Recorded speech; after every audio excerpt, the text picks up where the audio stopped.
Pegasus, can we go live? Thank you. Members of the public, we have some business to finish up from our last 4:30 meeting, and then we'll begin our regular meeting. We'll call back into order into open session, our closed session, and I'll turn to the city attorney for an announcement. Thank you, Mayor. As previously announced, the City Council went into closed session to discuss 3 items identified on the agenda. With respect to item A, the council authorized supporting Redondo Beach in the lawsuit identified on the agenda. With respect to item B, the City Council gave direction to the city attorney. There was no other reportable action taken. Okay, I want to adjourn our closed session and now call to order our regular City Council meeting of October 21st, 2025. If we all rise, we can give the Pledge of Allegiance to our flag. Hand on your heart and begin. I pledge allegiance to the flag of the United States of America and to the republic for which it stands, one nation, under God, indivisible, with liberty and justice for all. Thank you. Madam City Clerk, may I have a roll call, please? Councilmember Tarnay? Here. Councilmember Charelian? Here. Councilmember Howard? Here. Mayor Pro Tem Franklin? Here. Mayor Lesser? Here. We'll proceed now to our ceremonial calendar, and we have one item, and that is a presentation of a proclamation declaring October 19th through 25th, 2025, this week, as United Against Hate Week. To describe the purpose of the week, as well as several upcoming events, I'd like to invite down our former mayor, Hildy Stern, and 2 of our Manhattan Beach Unified School District Board of Trustee members who are here, Tina Shapori and Jen Donner. Please come down.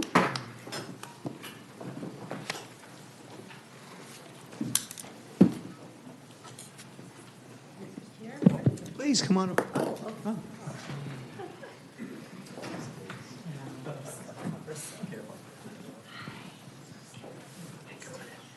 So first and foremost, thank you for coming to our City Council chamber for this item.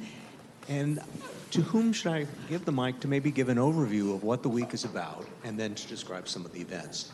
Former Mayor Stern. Thank you, Mayor Lesser, City Council.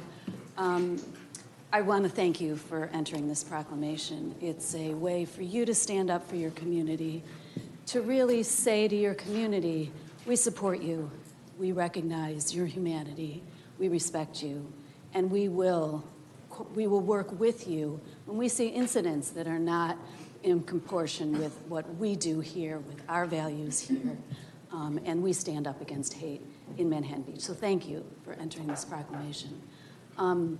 You are joined by communities up and down the coast, and certainly your neighboring communities who have also issued proclamations, your city council neighbors, your school board neighbors, the county, your county supervisor has also entered a similar proclamation, so thank you for doing that. So United Against Hate Week was started in 2017. It was started up in the San Francisco Bay Area.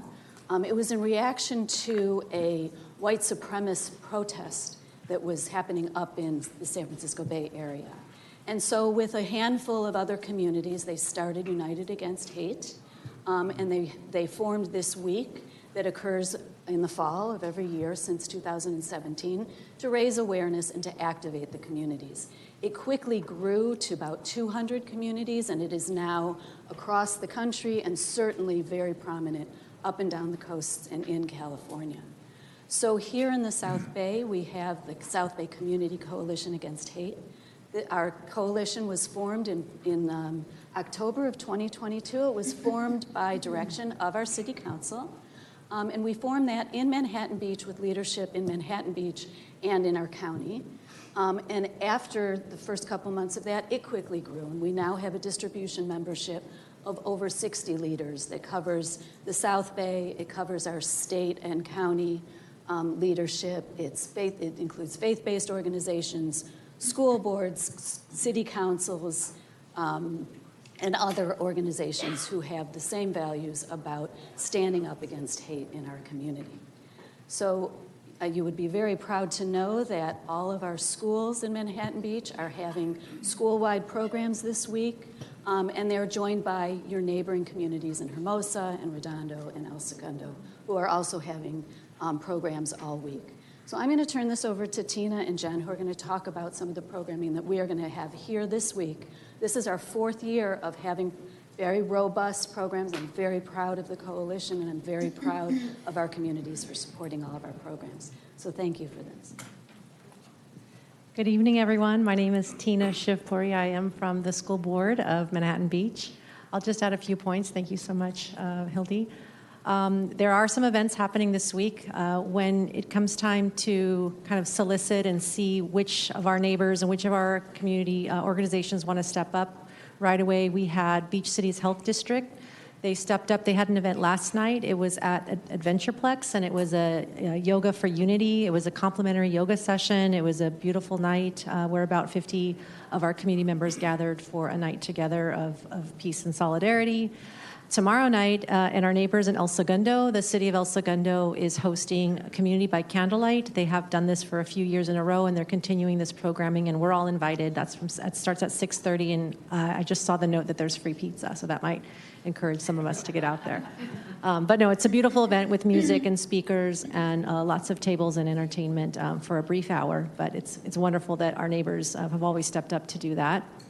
And then we're concluding our events on Thursday morning here at the Greenbelt, the start of the Greenbelt at the Sepulveda Overpass.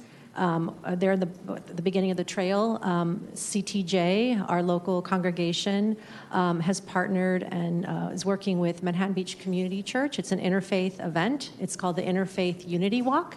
And we're going to take about an hour together and walk down the trail here in Manhattan Beach. I think that's just, again, an example of where we can all come together as a community, and everyone's welcome. Kids are going to be in school, but it'll be an adult adventure for all of us. We hope to see you all there. And across the week, we're hosting at 16 locations a food drive that's going to support one of our local nonprofits, the Single Mom Project. I know a lot of you are familiar with that project because it's near and dear and founded here in Manhattan Beach, supporting a lot of the single moms and those in need at the Richstone Family Center.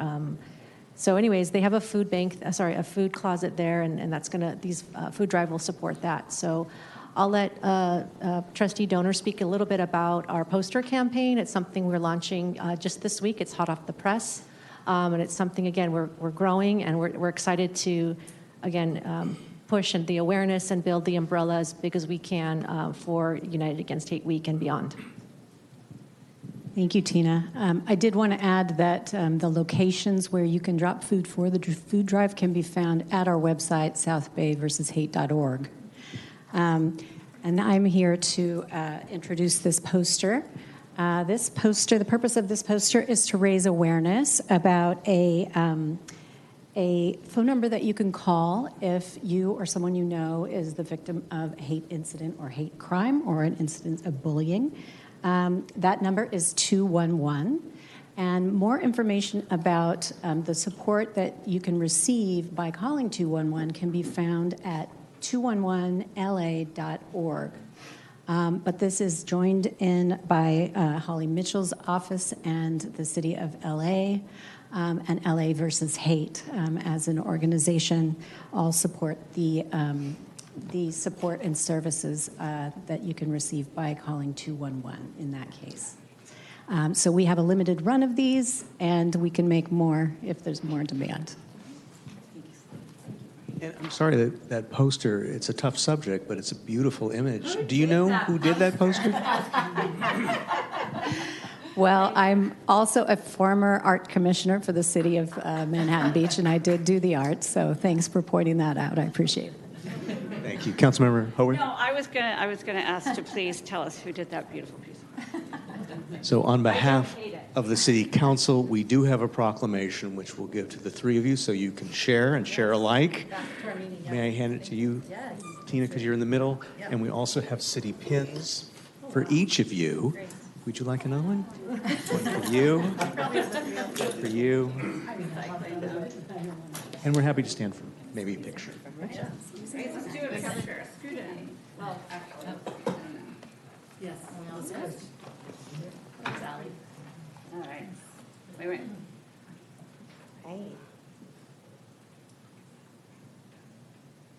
Thank you.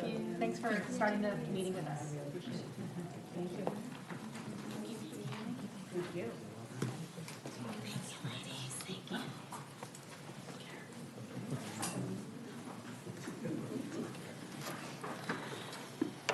I could draw like.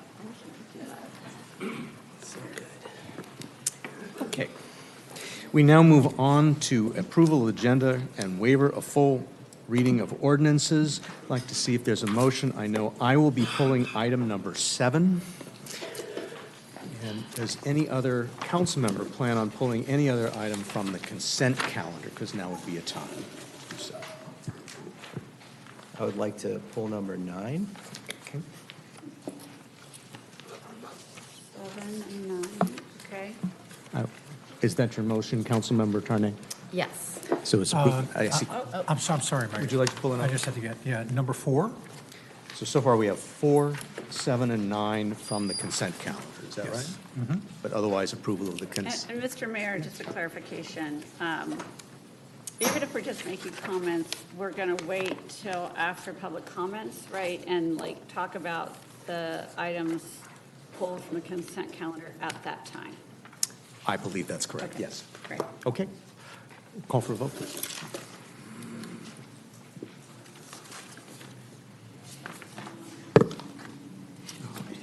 Yeah.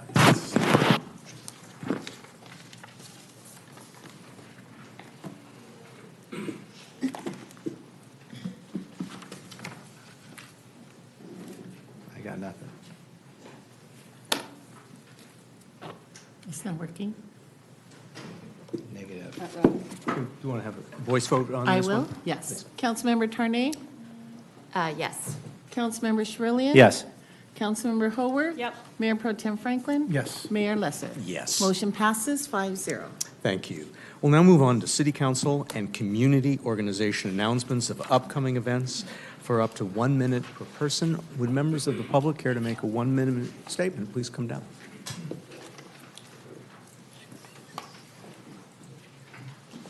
Hello, Council. My name is Scott Yanofsky. I'm with Rotary Club Manhattan Beach. I have a bunch of Rotarians here today to talk about we have a video. And I don't need to say much, but just watch the video. Thank you.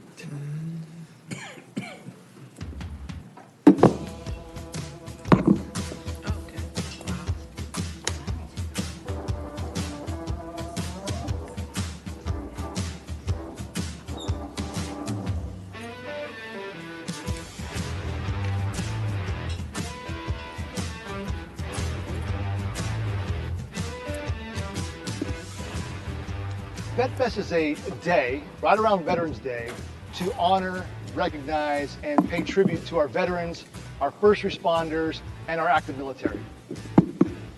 VetFest is our hallmark event for the Manhattan Beach Rotary Club. It is one of my favorite events of the year. I actually came here last year before I was even a member and just saw the incredible work they were doing and felt so inspired.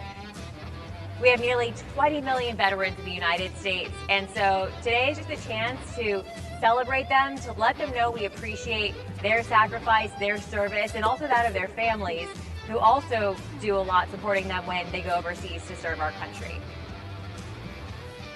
Rotary's motto is service above self. There's no group of Americans that represent service above self than our soldiers and our first responders. Connect as a community institution. This is a special group, so we really wanted to go big for it. Rotary and Connect have made a partnership, and it's just grown from there.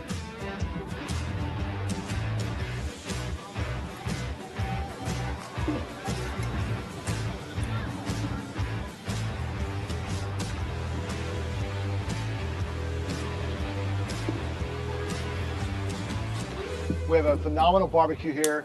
There's gonna be some drinks.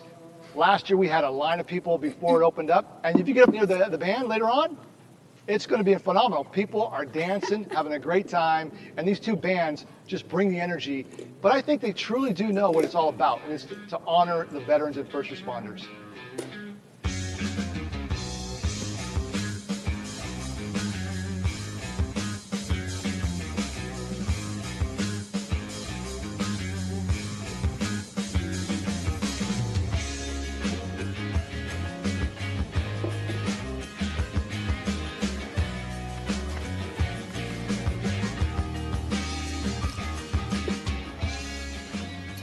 being a veteran myself, it's enjoyable to talk to some of the folks. You get some guys here who've been around a lot longer than me.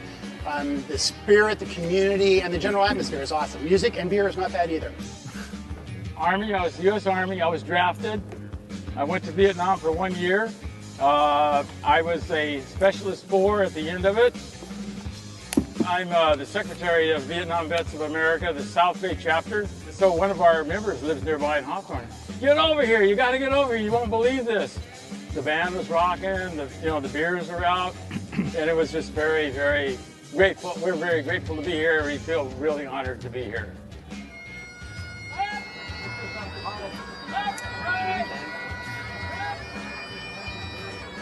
It should be just one day. We need to recognize the men and women who sacrifice so much for our freedom and to protect our country and our communities. They need to be represented in every day and honored every day, and that's our goal. To all who are serving or who have served, on behalf of everyone here, we appreciate all you have done and continue to do to keep us safe and to ensure our freedom. We thank you for your service. With Vet Fest, it's just a day to bring everybody together and have a great time in honor of them.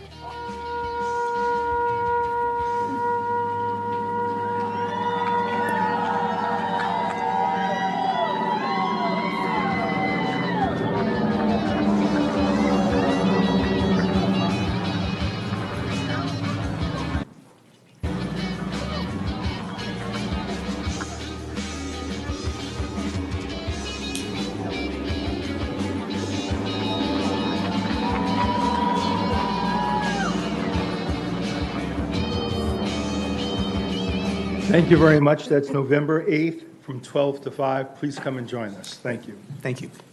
That was great.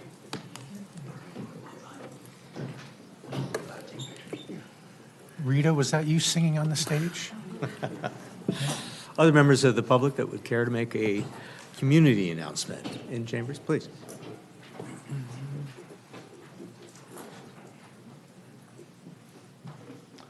Good evening, Honorable Mayor, members of City Council. Matt Sabasi, Acting Captain of your Police Department. I'd like to take a moment to announce an upcoming community event supported of a wonderful cause. The Manhattan Beach Police Department will be partnering with Tin Roof Bistro for a Tip Cop fundraiser on Wednesday, November 5th from 5 to 8 p.m. This event benefits the Special Olympics, an organization that provides year-round sports training and competition for athletes with disabilities. During the evening, our officers will trade in their uniforms for aprons and serve as hosts and waiters. The tips they receive, along with portions of the evening's proceeds, will be donated directly to support the local Olympic athletes. We invite everyone in our community to come out, bring your family and friends, enjoy a great meal, and help us support this cause. Thank you for your time, and we hope to see you at Tin Roof Bistro on November 5th, 5 to 8 p.m., and reservations are recommended. Thank you. Thank you.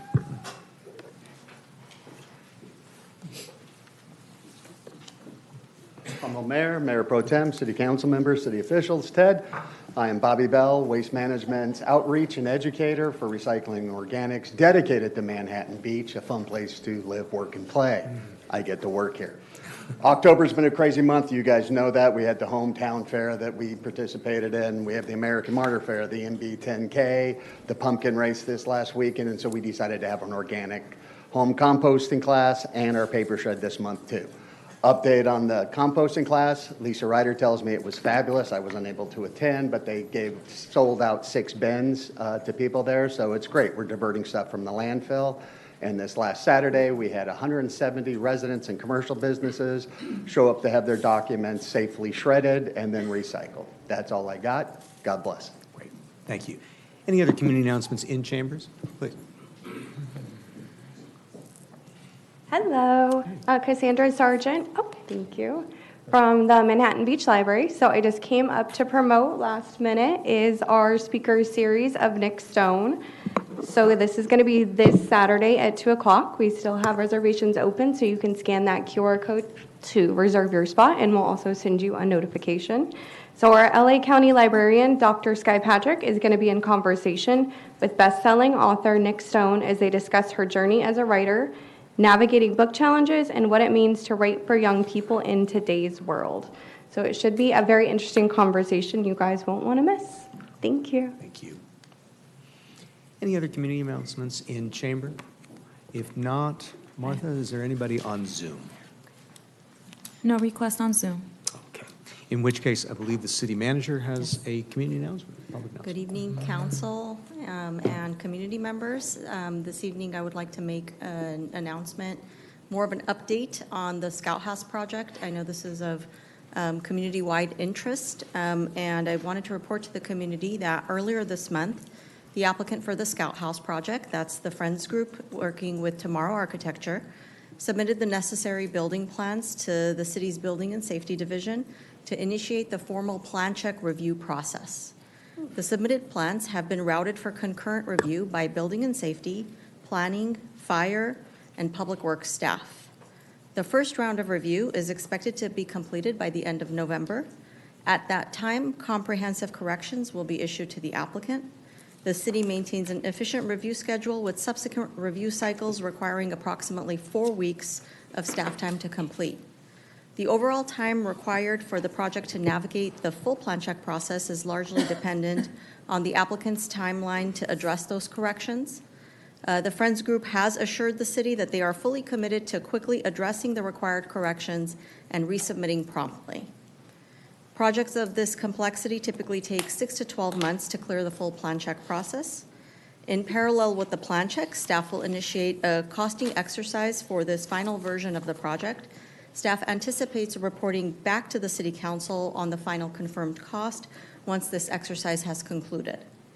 Assuming the plan check is successful and the project is fully funded, staff currently estimates that a notice to proceed for construction could be issued in late 2026. Thank you for your time. Thank you, City Manager. Council colleagues, are there community announcements? I'm sorry, did you have a public announcement? Or a public comment? Okay. Great, a community announcement. All right, council colleagues for community announcement, Councilmember Tarnay. I do. Thank you, Mr. Mayor, council colleagues. Today, I'd like to take a moment to honor the life of Ryan James, a beloved member of our Manhattan Beach community and a proud MiraCosta alumnus. Ryan was a freshman at UCLA studying business economics, where his sharp mind and generous spirit continued to shine.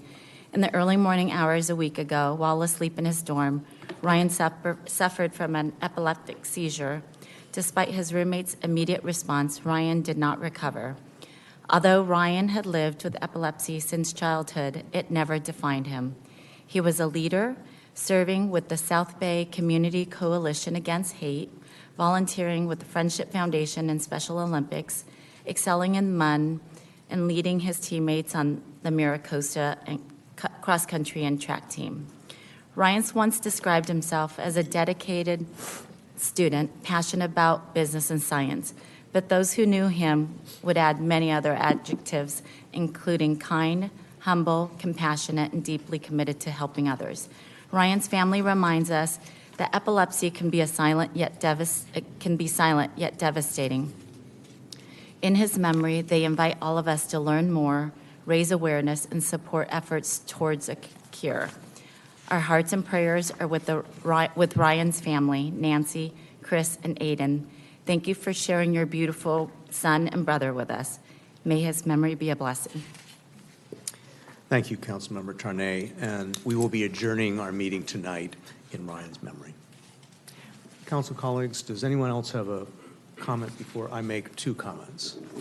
I have 2 comments. One is an update on regional emergency communications. This is an update regarding the Chevron refinery fire in El Segundo on October 2nd. Since the incidents, we wanted to report back to the community the following in brief. First, the City of Manhattan Beach and its regional partners, including the City of El Segundo and Chevron, have been reviewing their communication protocols to facilitate emergency messaging to the public. Second, Chevron has committed to support educational outreach to improve its future emergency communications. Third, several City Council members and I visited the Chevron refinery incident site to learn more about the scale of what happened and the investigation into the cause. Fourth, there will be a Manhattan Beach town hall meeting that's being planned for early next year that will focus and be devoted to emergency preparedness. We will provide additional updates to the public as information is available. But for now, the city encourages the public to sign up for the Alert South Bay emergency text notices. Information about how to sign up is behind me. This system provides timely, accurate emergency information and warnings by text and email through an integrated, standardized, cross-jurisdictional notification platform. Try saying that 5 times fast. The goal is providing timely information to the public. We encourage residents to sign up either by texting MB Alerts to 888-777 or signing up online at alertssouthbay.com, and that information is posted on the announcement behind me. The second announcement is I invite the public to join me. Hopefully I'll be a little bit wider than that image as it displays. But this is the tradition that we've had in our city over the years, where you have coffee with the mayor. I welcome your input, your ideas, your thoughts. My goal is to hold these sessions on the first Friday of each month. Part of the timing goes into the holiday schedule that's coming up ahead. We're going to start out on Friday, November 7th at the Metlocks Plaza from 9 a.m. to 10 a.m. And we'll likely move to East Manhattan Beach and maybe adjust the time so that those who can't get there in the morning on a weekday can join us perhaps later in the afternoon. But please join us, and we'll be advertising them more in the future. Okay. With the conclusion of community announcements, we'll now move on to public comments. This is an opportunity for members of the public to make a comment on an item for up to 3 minutes for items that pertain to the jurisdiction of the council. Member of the public, please come on down.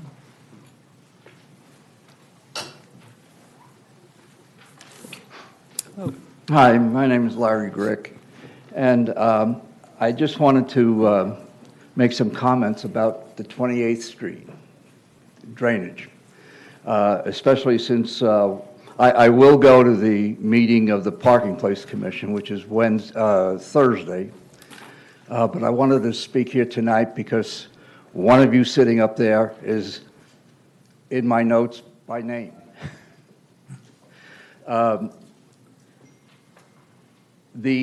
I have heard nothing mentioned about the lifeguards, and we have the lifeguard training station right in the middle of this.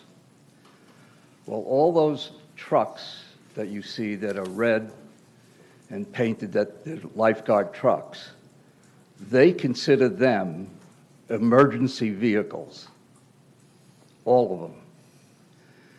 And they consider, of course, the parking lot down by their headquarters building to be an emergency parking lot. That's why nobody else can park in there.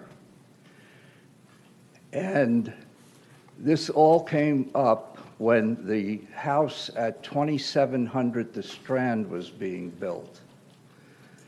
And Mrs. Howarth was, I believe, mayor, if not on the council then, because I remember some of her comments.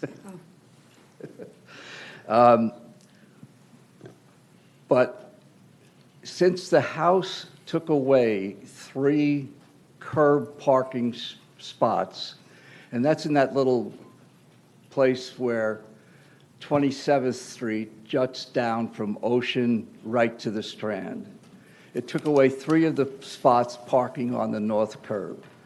So the big question that was discussed then was, how many parking places can we put in to replace? And one was considered at the most easterly spot on the south side of the street.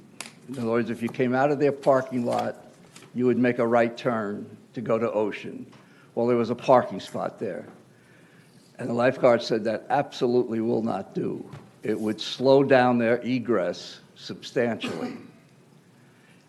And now we're replacing it with the fact that the lifeguard most likely would have an emergency on the beach. How is his quickest way to the beach? South on Ocean Street, Ocean Avenue. and all the way to Marine, where he can get down to the beach, he's going to be facing opposing traffic if we make Ocean one-way north. Just somebody has to think about that. 3 minutes went by awfully quick, but I will, as I say, go to the Parking Place Commission. Thank you, Mr. Cook. Also, I'll just quickly mention that. Briefly, if you could, please. Yeah. Some of those trucks are parked in the 26th Street lots that are going to be closed because they don't have enough room in their own lot. And even there's 1 to 3 of those trucks parked in those lots overnight. Okay. So there's a lot to consider as far as the lifeguards are concerned. Thank you, Mr. Goose. Thank you. Appreciate it. Hello.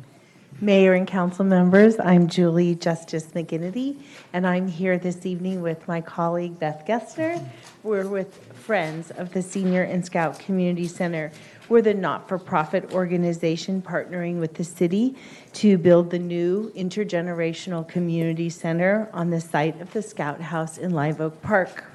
When not in use by the city's older adult program or Scouts, this facility will provide much-needed additional meeting space for all community-based organizations in the city.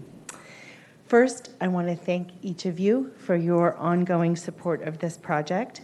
I'm here tonight simply to share that Louis Tomorrow and Friends are very much committed to applying their resources and urgency to this plan check process. We're excited to be partnering with the city's team to be moving forward in plan check and enthusiastic about the costing exercise being re-engaged.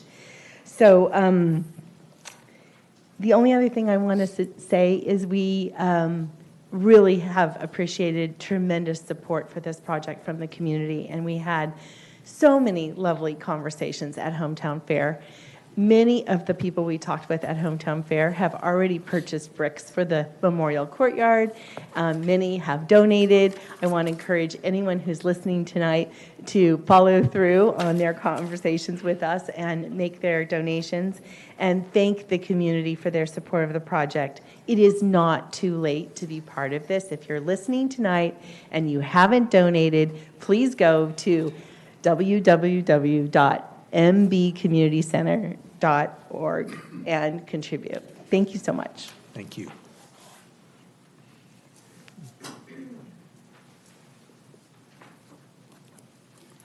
My name is Benedict O'Brien. I have remarks regarding the undergrounding. Should I wait till later? You have a choice, sir. You can make your remarks now, but the matter itself will come back later, and then you'll have more specific information. I will wait. Okay, thank you, sir.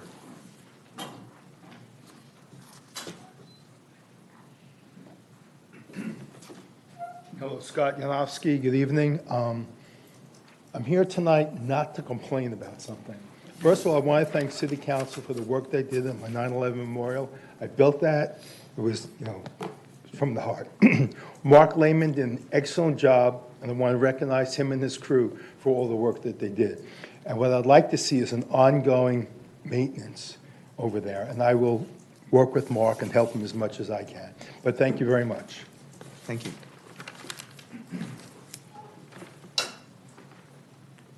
Welcome back. Good evening. Honorable Mayor, Member of City Council, Matt Tabowski again, Acting Captain of your Police Department. I'm here this evening on behalf of Chief Johnson to provide a brief update on bicycle safety and enforcement. As we head into the Halloween and busy fall event season, community safety, especially for children walking and riding their bikes, remains one of our top priorities. During the third quarter, which covered the end of summer, so July through September, and the start of the new school year, our officers issued 104 bicycle citations. That's an increase of from 93 total citations issued during the first 2 quarters combined. This recent enforcement period coincided with students returning to school, and our efforts emphasize both education and enforcement to encourage safe riding behavior among our youth. Our Traffic Bureau has maintained a highly visible enforcement near schools and along major roadways. focusing on unsafe and distracted riding. Officers have cited violations such as running stop signs, making unsafe turns, and riding without helmets. Looking ahead, both our Traffic Bureau and our Patrol Division will continue these focused operations to promote safe and responsible riding throughout the community and ensure the safety of our students. Finally, we encourage everyone, if you see suspicious activity or dangerous riding behavior, please don't hesitate to contact the Manhattan Beach Police Department so our officers can respond and help keep our streets safe. Thank you very much. Thank you. Mayor Pro Tem. Captain? Yes, sir. May I ask a question, please? Can you just kind of give us a general breakdown of the type of citations? Do you see something more prevalent than the other? You know, the citations really span from the youth all the way up to the adults. And a lot of it is just not stopping at stop signs, what I've seen primarily. Obviously, you have the youth that are doing the wheelies and pretty erratic on their bikes, which we try to enforce that as much as possible when we see those infractions. But a lot of just not stopping at stop signs, not wearing your helmets, and not yielding to cars. That's a lot of it. Okay, thank you so much. Thank you, Kevin. Any other members of the public? I'll have public comment in chambers. If not, Martha, anybody on Zoom? Yes, we have Bruce. Are you going to take the Zoom one? Yes, please. We're going to take one on Zoom first. Hi, Mayor Lesser, members of council. Good evening. And first of all, thank you, Nina, for your beautiful comments this evening regarding Ryan James. It was touching and very heartfelt and very meaningful. I'm here to speak during public comment on a completely different topic. Later this evening on the agenda, you'll be discussing the utility undergrounding project in District 12 and 14. Since I'm currently on the East Coast, I will not be awake to speak at that time, so I'm speaking now. And I just want to express my complete disappointment with the city's execution on this project. I own a property in District 12. 6 years ago, this district was formed. The city collected my assessment of a little over $28,000, as it did with every other property owner in that district. And here we are 6 years later. You're receiving another update from city staff. And tonight's update will reveal a number of things, including the fact that fewer than 50% of homes have been converted and ready to accept the underground utilities. I love this city, as you know. I've served this city, as you know, but I'm completely disappointed in this city this evening with respect to this project. The city has completely failed to execute against every timeline, every promise, every commitment. Tonight in this staff update, you're going to hear a series of excuses and finger pointing. You're going to hear the staff blame SoCal Edison. They'll blame Hotline Construction. They'll blame the contractors. They will blame Frontier. At the end of the day, as a homeowner, I blame the city. The city collected my assessment. Where I sit, I view the city as the general contractor responsible for delivering against this project. This evening, you will hear an updated timeline from city staff projecting that we're still, best case, almost another 2 years out. What I encourage you to do, what I implore you to do, is hold your staff accountable. Don't make this another slippery slope. Hey, that's a nice update. You're doing great work. Keep working harder. Hold them accountable for executing against tonight's timeline. Hold your city manager accountable. Hold your director of public works accountable for actually delivering against this project. Thank you for your service. I appreciate your time. Thank you.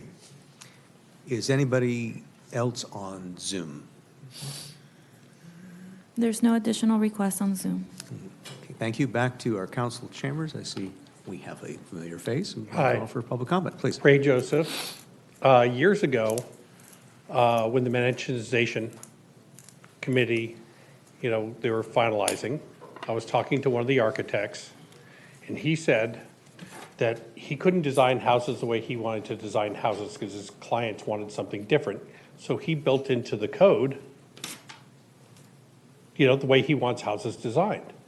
And if you look at, prior to Manhattanization, if you had an upward sloping lot, that was an advantage because, like, for example, in the tree section, when you build a house, The biggest problem is the garage, because it takes up 600 square feet on the first floor, and so you're kind of designing around that if you got a level lot. If you got an upward sloping lot, you would put the garage underneath, you put the house on top, now you can get a really good first floor. But now they have, under mansionization, what they call the 3-story effect, so you can only have 1 floor above the garage, so you still run into that problem. So what you're doing is you're pushing all the houses further back, and you don't get a backyard. If you didn't have the 3-story effect, you could pull the houses forward, and people could actually get a yard they would use. Because you don't really, who uses a front yard unless you're on a walk street? Almost nobody. You use the backyard. Front yard setback is 20 feet, rear setback is 12. So you're pushing the houses further and further back. And then you have what's called the 24-foot wall effect. If you have a lot wider than 35 feet, every property in El Porto on Ocean has a 35-foot wide lot. So if you're 35 feet 1 inch, guess what? You go up 24 feet, go in 3 feet, then you go up. You're allowed to build 30 feet tall. So you're setting houses back that don't require it. There's 80 properties in the sand section that have 35-foot lots, and most of them are half lots, so you're taking away from people on that thing. You know, so you're doing all these things that are making houses more restrictive. You know, like for example, you go, oh, you know, your elevations of your original soil have to be this level if you want to put a basement in. So they do all these very restrictive things when you could rebuild and put the slope correctly to allow for a basement. On one property I know of, they wouldn't allow the first level to be a certain height because they didn't want a gap between the height of the ceiling in the basement and the other floor. Because they said, well, you're just going to remove that because they could run all their ducting and everything through there. So they reduced the views on our property, which hurts property values. So there's a lot of things that are being done that are very restrictive to what could make, you know, houses more livable and more enjoyable. But all these things are just pushing them further and further back, so they don't have backyards, they can't get the floors at the elevations they want, and it becomes problematic. So I think at some point we need to have a relook at what we do with mansionization. If you look at a lot of these houses that have a deck off the master, no one uses it. You're requiring people to put in stuff they don't use. Doesn't make sense. So, thank you. Thank you. Are there any other members of the public that would care to offer public comment? Going once, going twice. I'll close public comment, move on to our consent calendar. Is there a motion to approve the consent calendar with the exception of items 4, 7, and 9? I see a motion by Councilmember Haworth, a second by Councilmember Tarnay. Call for the vote. Motion passes 5-0. Okay, we'll now move on to items removed from the consent calendar, beginning with item number 4. Mayor Pro Tem Franklin, I believe you pulled that item. Would you Yes. like a staff report, or do you have specific questions? No, I mean, not at this time. Really, the reason I pulled it is because I felt it needed to be a general business item for wider exposure to the public and to get their input. There's a lot of things on that report that are important to a lot of different people. So just to get the, better transparency and to get more input from the public, I'd like to see it show up on the agenda, as a general business item in the future. So if I may, maybe I'll ask the city manager or whoever she designates. My understanding, and I'm sorry, I see Councilmember. No, go Howard. past My the understanding is that this item is actually going to be coming back to an agenda already, but this was an effort by staff to post this so the public is aware of what our current work plan provides. Please. Yes, so typically throughout the year, we provide updates on the work plan, and every year in like February, we have our annual work plan meeting. That's where council sits down and decides what's going to be on the work plan, potentially removed. So that's the opportunity to really delve into what the work plan is. Otherwise, we just continue to do periodic updates. Okay. Yeah. Great. And Patty, do you want to fully introduce yourself? I'm sorry, we're sort of going in upside down order here. Apologies, yes. Senior Management Analyst, Patty Matson. Okay. Well, in that case, I encourage the public to look at it and to come back in February to provide it. You can provide your input anytime, but that's a good time as well in February. Great. Thank you, Mr. Mayor. Council members, any questions? I was just going to say thank you for pulling it. Look forward to talking about it more in February. Great. All good. Councilmember Charelian. Yeah, just really quick, thank you, Patty, for the update. I just want to understand the timeline. So we talk about it in February, and then the update is halfway through, and then when we come back in next February, is that when we're actually looking at the metrics and how far we've gotten in the process? I guess I'm just concerned that we're heading towards February in a couple of months, and then we're going to really look at it and say, where are we with this, the timeline? Sorry, apologies. Every update adds potential pending action items or upcoming items to complete. So throughout the process, we include some of those, so that way, when we do get to February, we know where we're at in the process. Great, thank you. So in comparison to what the council adopted last February, today's update does include all of the status updates for each particular item. So it doesn't look similar to what you adopted back in February.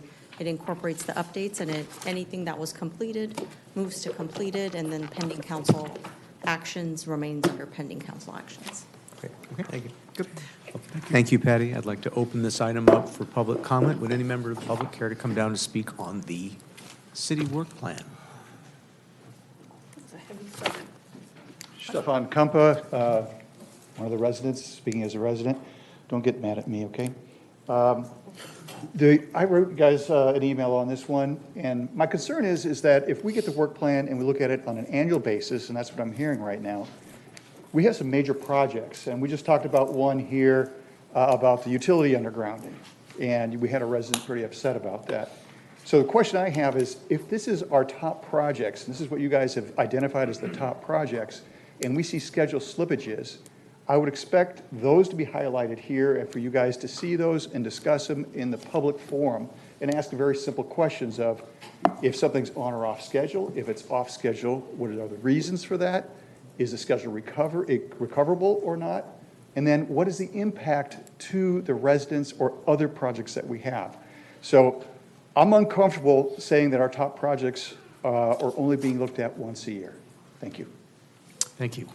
Any other members of the public care to comment on this item? Seeing none. Martha, is anybody online? No request on Zoom. Okay, in which case we'll close public comment. Councilmember Howard. And I might be confused on this. It's looked at 2 or 3 times a year, right? 3? It's like quarterly, or that would be 4. Sorry, I'm bad at math. Three times, February, May, and October, and I'd like to just clarify that something like the UUAD is actually in the CIP. Yeah, So so they're, different levels of projects on different lists per se. Right, and it's an ongoing list. It's sort of like the tip of an iceberg is like what we see, and those are like the day-to-day, those are the things that kind of get added on top of the day-to-day, and I feel like That's the work correct. plan is sort of the stuff below the water. So like, in a way, like it's the stuff that is going on all the time. There's a department work plan, which is the daily operations, and then the work plan is special projects dictated by council. Okay. And then separate from that, there's the CIP. Yeah, so forget the iceberg. That didn't make any sense. But that's great. So council work plan is based on direction we've given, and we get a presentation of it 3 times a year. Okay, thank you. Great. Councilmember Charelian. Thank you, Mayor.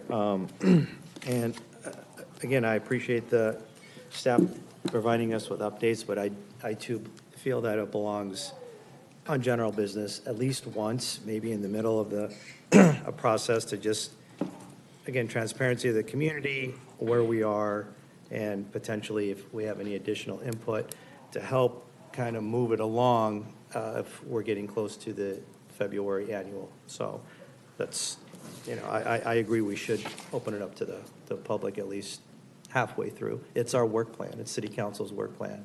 So outside of it just being memorialized in content, we should open it up to the public. for my comments, I simply want to thank staff for putting this item on the agenda, providing the updates that staff has, because this is time-consuming to cull through all the projects, but it's, of course, important for our openness and transparency with the public. And if there's a desire to put this on an agenda more frequently or to have it on a general business item, I'm certainly receptive. But I believe we have some full agendas between now and February. I'm not sure if the request is to put it on the agenda before February, but we certainly can maybe give some direction when this comes back in February in terms of when it's to come back again, if that's a good way to proceed. Okay. I see a motion has been made by Mayor Pro Tem Franklin, and the motion is? To approve consideration of an update regarding the fiscal year 2025-2026 City Council work plan. See no other comments. Call for the vote, please. I seconded it. And it was seconded by Councilmember Howard. Thank you. Motion passes 5-0. Thank you. We next move on to the second item that was pulled, which is item number 7, the fiscal year 2024-25 year-end financial results and year-end budget appropriations.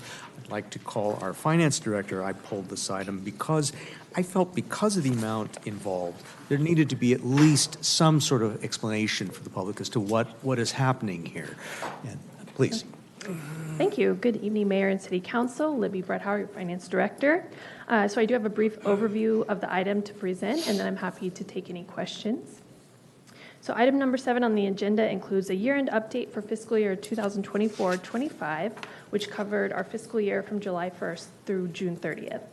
So preliminary financial reports for as of June 30th were included on our August 19th agenda packet. However, since then, we've completed our audit fieldwork and are now moving on to the preparation of our financial statements. So the revised June 30th financial reports that are attached to the item tonight include all year-end accrual entries and are considered nearly final, with 2 proposed budget adjustments that are remaining as pending. So our city's financial policies state that in no case may total expenditures of a particular fund exceed that which is appropriated by the City Council without a budget amendment. So, we do our best to budget as accurately as possible. However, from time to time, events can occur that cause total fund expenditures to exceed the budgeted appropriations. And so per our city's financial policies, we do ask for City Council's approval at the end of the year if we do exceed total appropriations. And so this year we had 2 funds where that occurred, which is the same 2 funds that occurred the prior year as well.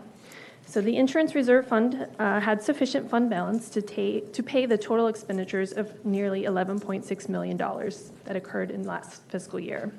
So although we increased the budget for liability claims by $1.5 million at mid-year, the total fund expenditures still exceeded the total budget by $679,000, and an appropriation is needed. So liability claims, as you know, can be difficult to predict and budget for with certainty, and the insurance reserve funding levels is a broader policy discussion. And with this, staff will be returning to the City Council at a future date to present additional data and options for City Council consideration for a longer-term funding plan for the insurance fund. So additionally, the pension fund, which accounts for a dormant city plan, was over budget by $3,123 due to increased retiree medical costs, which was caused by higher than anticipated number of retirements. And so these requested appropriations will align the budget in fiscal year 25, so in these 2 funds, with their actual expenditures, and then allow us to close the books on fiscal year 25 and begin preparing our financial statements. So the year-end report also includes an update on our general fund, and I'm happy to report an increase to the general fund balance of about $2.3 million after taking into account ongoing operations and transfers. Now, before getting too excited about spending $2 million, we did have $1.8 million in carry-forward contract encumbrances that have already moved forward to fiscal year 26 for spending. So after taking these carry-forwards into account, the increase to general fund balance was about $470,000. And so moving forward, on November 18th, finance staff will be presenting a fiscal year 26, so the current fiscal year, will be back to present a first quarter budget update. And yes, you just adopted the fiscal year 26 budget in June, but it's inevitable that items pop up throughout the year with fiscal impacts, and so we'll be providing this update next month. And so for anyone interested in our city's finances, I also welcome members of the public to view our open finance transparency portal that's available on the city website. You can search for it by just typing the word transparency into the search box. And from there, you can drill down on all of our city funds, revenues and expenditures, see the vendors we pay, and get into a lot more details if you'd like. And we're always here to answer questions. So with that, I'll conclude this report and be happy to answer your questions. Great. That's helpful. You anticipated several questions in those statements, but I just want to confirm why we're doing this tonight. I mean, like for members of the public, why we're doing it now as opposed to perhaps foregoing it to a dedicated budget session. Certainly. Thank you for the question. So the last 2 fiscal years, we have included prior year appropriations with the first quarter budget update that was done in November. So what's different this year is that we had moved up our audit process by a couple of weeks. Thank you. And so the reason we wanted to take this fiscal year 25 kind of year-end results report in October was so that way we can do these 2 budget appropriations, close the books on last fiscal year, and allow us to keep pace on our audit timeline with our goal of bringing the act for our annual comprehensive financial report to you in January. Helpful. Council colleagues, any questions? Councilmember Schroeder? I hit my button. I could see your body movement towards the button. I was just looking for it. Thank you for pulling this, Mayor. I was unexpected to see this on consent for the dollar amount, and thank you, Libby, for the presentation. So in February, when we had the mid-year budget, we had a $350,000 deficit at that time proposed for year end? In the general fund, In the yes. general fund, Yes. right. And then we upped it by $1.5 million for the insurance, correct? So that was in the insurance fund, what I mentioned there. Got you. I guess just reading the report, and I know it's not for tonight, it'll be for a broader discussion, and it mentions that in the staff report. But I do believe that, based on the policy, that we're short by about $1.7 million for the reserve fund and the insurance? Yes. Okay. And so, I guess for me, I just look forward for a report in the future with risk and finance, providing like an action plan and understanding what's rising, what's creating this cost increase with the workers' comp liability items. I know some of them have legal rights and we don't talk about those things, but, the shortfall outside of just rising premiums. I guess I would want to know those things coming back. As you mentioned in the report that you guys would be coming back. Do you know when would you be coming back? We don't have a tentative agenda date yet, but it will likely be in the next few months, and with the goal of having some clarity on it before we fully develop next year's budget. Got you. And then you'll take that information through the finance subcommittee, I would assume, before coming to council, as far as any policy discussions on our reserve threshold and the actuarial report that we'll get on the insurance cost. Yes, in the past, like in 2022, it was reviewed by the finance subcommittee first before coming to the full city council. So we'll likely follow that again. Great. No more questions. Okay. Any other questions? Thank you, Libby. Open this item up to public comment. Would any member of the public care to comment on this item in chambers? Seeing none. Martha, is anybody on Zoom? Yes, we have Jim Burton.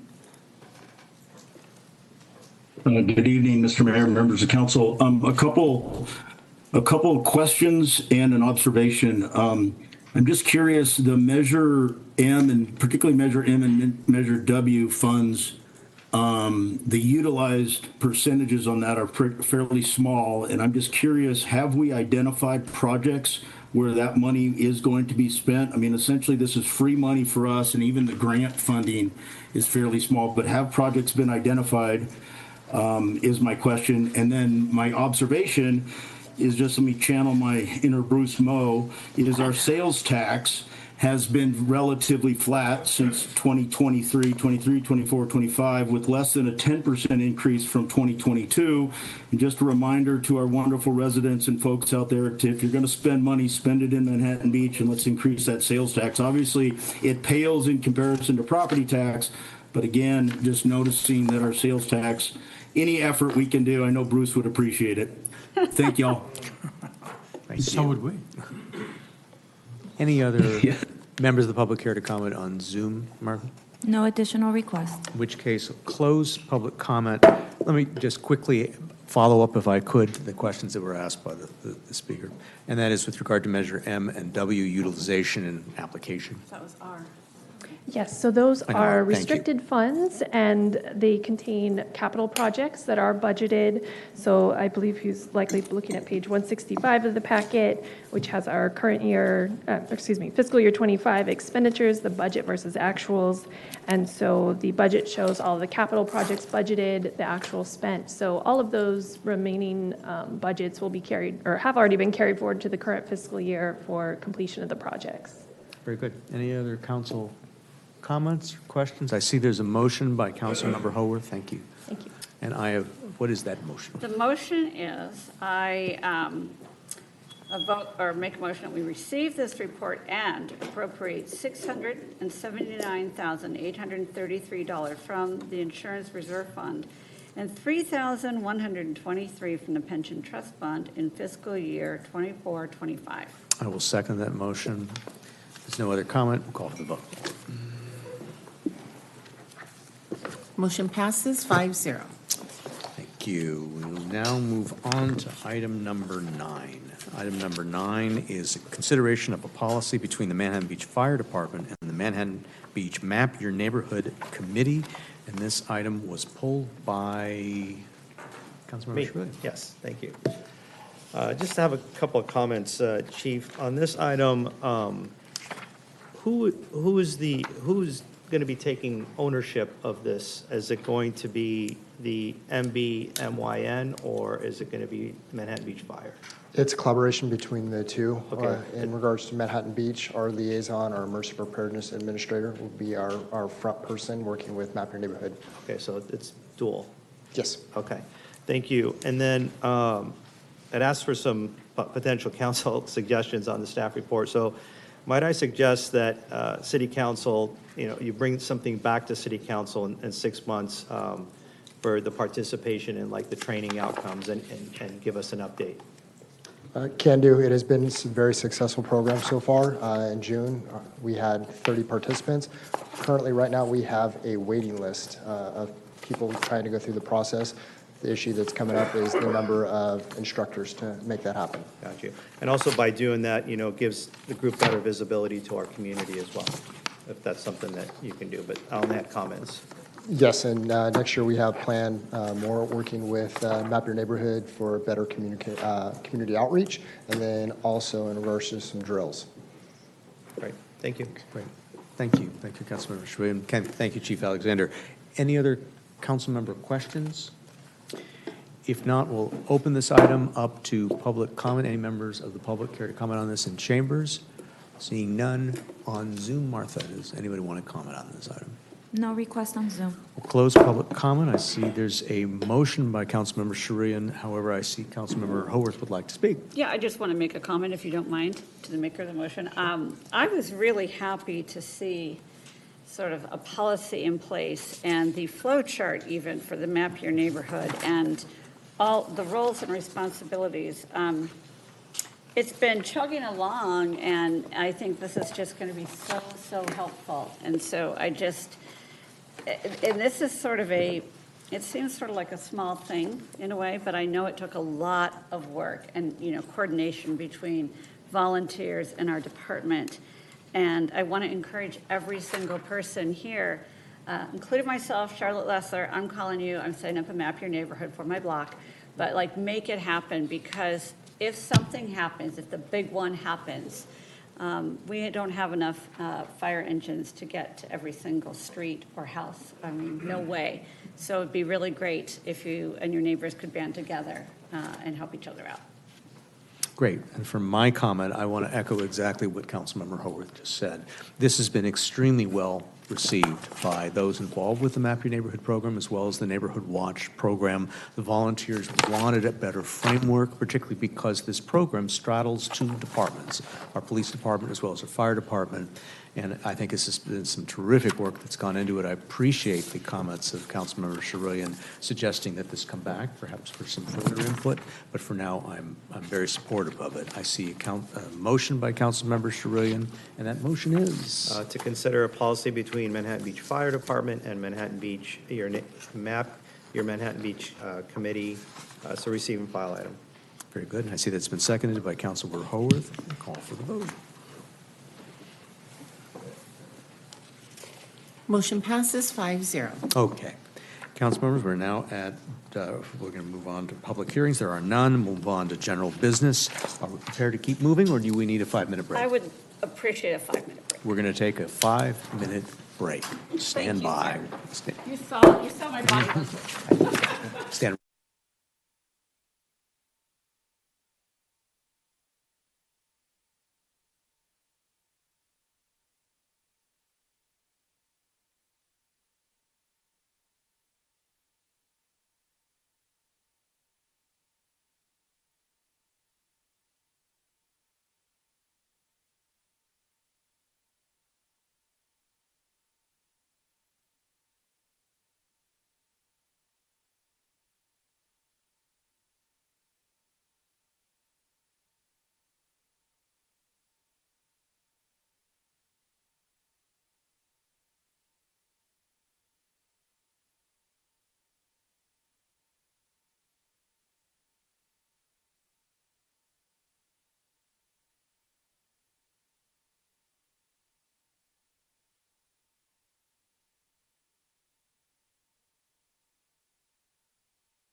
Well, he's not gonna do that.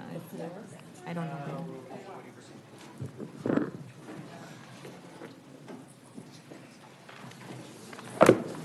Okay. Pegasus, can we go live? Thank you. We'll call back to order our regular city council meeting of October 21st and move on to item number 13, which is consideration and an introduction of an ordinance to amend section 3.68 of the Manhattan Beach Municipal Code related to mobile vending businesses. All right, good evening, Mayor Lesser and members of the City Council. I'm Masa Alkire, Community Development Director, and I'll just introduce Eric Zandvliet, our City Traffic Engineer. He'll be providing the report tonight. This is, just as a brief introduction, at the Council's July 15th meeting, you provided direction to staff to update the city's existing mobile food vendor regulations. So in the development of these draft regulations, it became clear that the state of California vehicle code allows vending in general. So we've developed a mobile vending business permit for your consideration tonight. This is inclusive of all types of vending, food, retail, rental through a vehicle, as well as the free provision of materials. So the general applicability of these draft regulations is intended to make sure that all types of these activities are compliant with our local safety considerations, and that's how the regulations have been developed. So I'll let Eric talk to it in detail. Thank you. Thank you. Good evening, Mayor, members of the City Council. I'm Eric Zandvliet, the city's traffic engineer. Pursuant to your request on July 15th, we got to work looking at what other cities had with regard to mobile vendor ordinances and regulations and mobile food vendors as well. We brought all of that information to the September 4th. Can we get our PowerPoint up? Oh, it is up. I have to click the slide.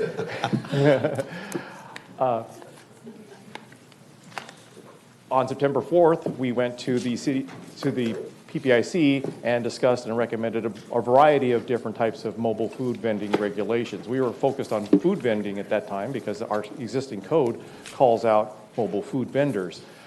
We realized also that the California Vehicle Code allows any kind of mobile vending on public streets and allows some certain types of local regulations for public safety reasons only.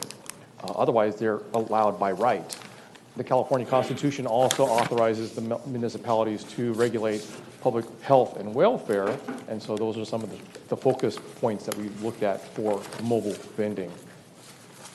Our existing municipal code, chapter 3.68, regulates only food vendors. We require a city business license for that operator, but that business license is not a permit. The state also requires a state seller's license, and that's the reason to collect sales tax in the respective communities that they're selling, whatever they're selling. And California Code 114315A requires food vendors to have a restroom facility within 200 feet of it if it operates for more than 1 hour in one location. Bless you. Bless you. LA County also has a mobile food facility permit, and that's to make sure that the mobile vending truck is is safe for health and food. When the item came up, we were very concerned about public safety reasons for mobile food trucks. Many communities in Southern California started seeing more food vendors when summertime began. The items that we could look at with regard to the state code are for public safety reasons only. So we can't just automatically prohibit mobile vendors in the city. So things like unsanitary food preparation, vermin attraction, illegal dumping, oil and grease, those types of health issues can be addressed. Safety issues such as health hazards, traffic congestion, unsafe parking practices, pedestrian access or lack thereof, ADA compliance, meaning accessibility to the mobile food truck by and driver sight distance if they're parked, say, for instance, too close to an intersection. What we're proposing is a mobile vending business permit. This gives us better control and oversight of vendor compliance rather than just the permit. If you just had rather than just a business license. If you had just a business license, as we do now, the only thing you can do is revoke it. And actually, only the city council can revoke that in a public hearing. And so that takes quite a bit of effort in order to actually revoke the business license. This would apply to all vendors, not just food vendors, as I mentioned, because if you don't, then non-food vendors don't have to comply with these regulations. The idea is to have a one-year term so that we make sure that they stay current with their insurances and all of the other health requirements.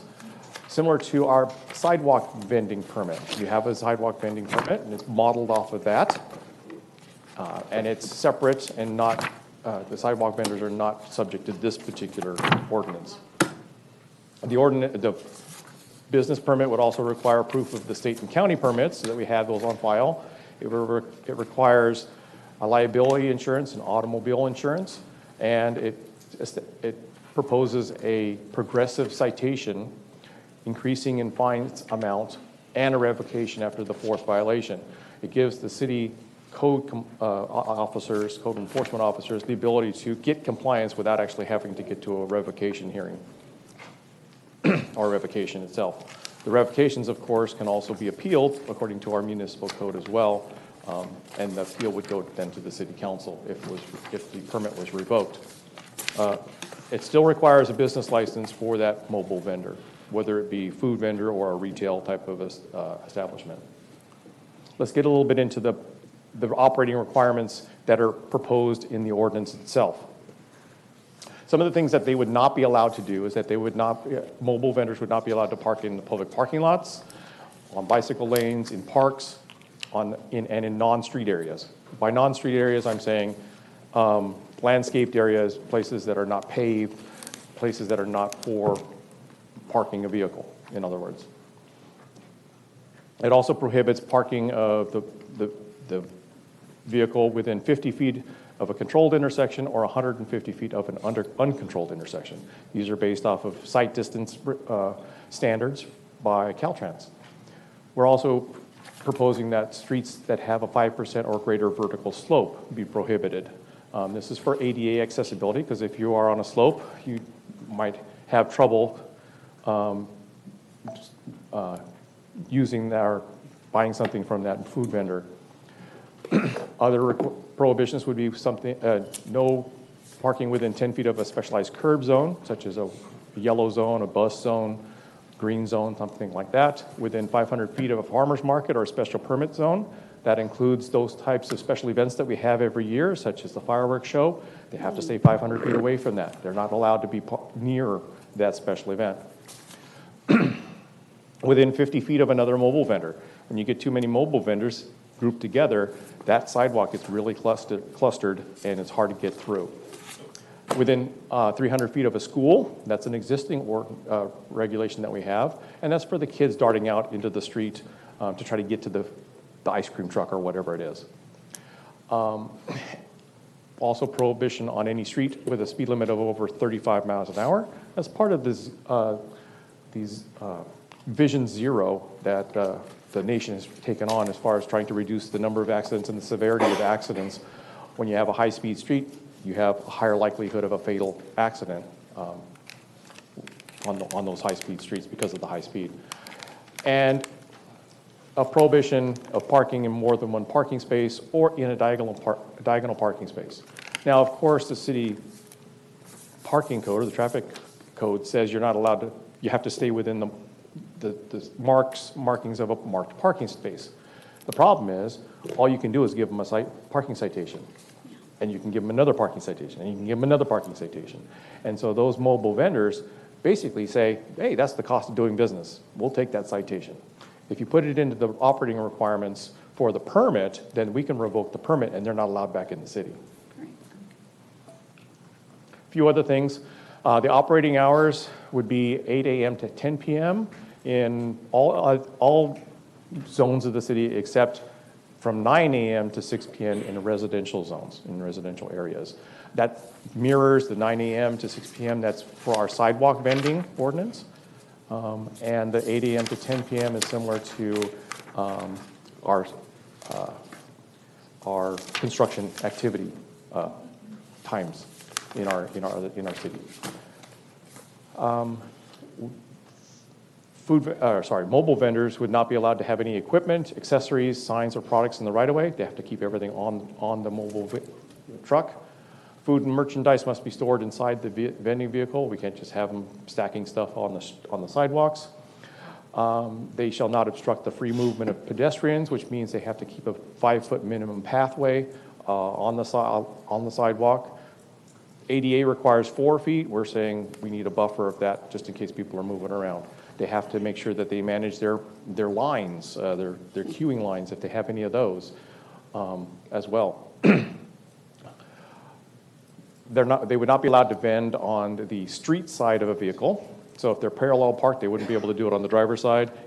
They wouldn't be able to park in a diagonal parking space because they'd be in the street if they were trying to vend. With food vendors, they shall provide trash and recycling receptacles. So that there's no trash. They have to show their county health and city permits on their vehicle. They can't discharge any liquid on private property, and they cannot display any animated, flashing, or scrolling signs. You see some of those on the side of the road. They're distracting to drivers and others. So those are the highlights of some of the restrictions. The details are in the ordinance itself. We did notify the Chamber of Commerce, the North Manhattan Beach Business and Professionals Association, the Downtown Business and Professionals Association, and they've been partners with us in the crafting of this ordinance. They were invited to and spoke at the PPIC meeting as well. And with that, I'll conclude by saying we are asking that City Council hear public testimony, discuss establishing a permit process for mobile vending, and introduce the ordinance. We'd be coming back to you on November 4th with the second reading of the ordinance and also the fees that would be related to the permit itself and any appeal fees as well. With that, I'd be happy to answer any questions that you have. Thank you. Good presentation. Councilmember Howard. Yeah, I have a few questions. Thank you, Mr. Mayor.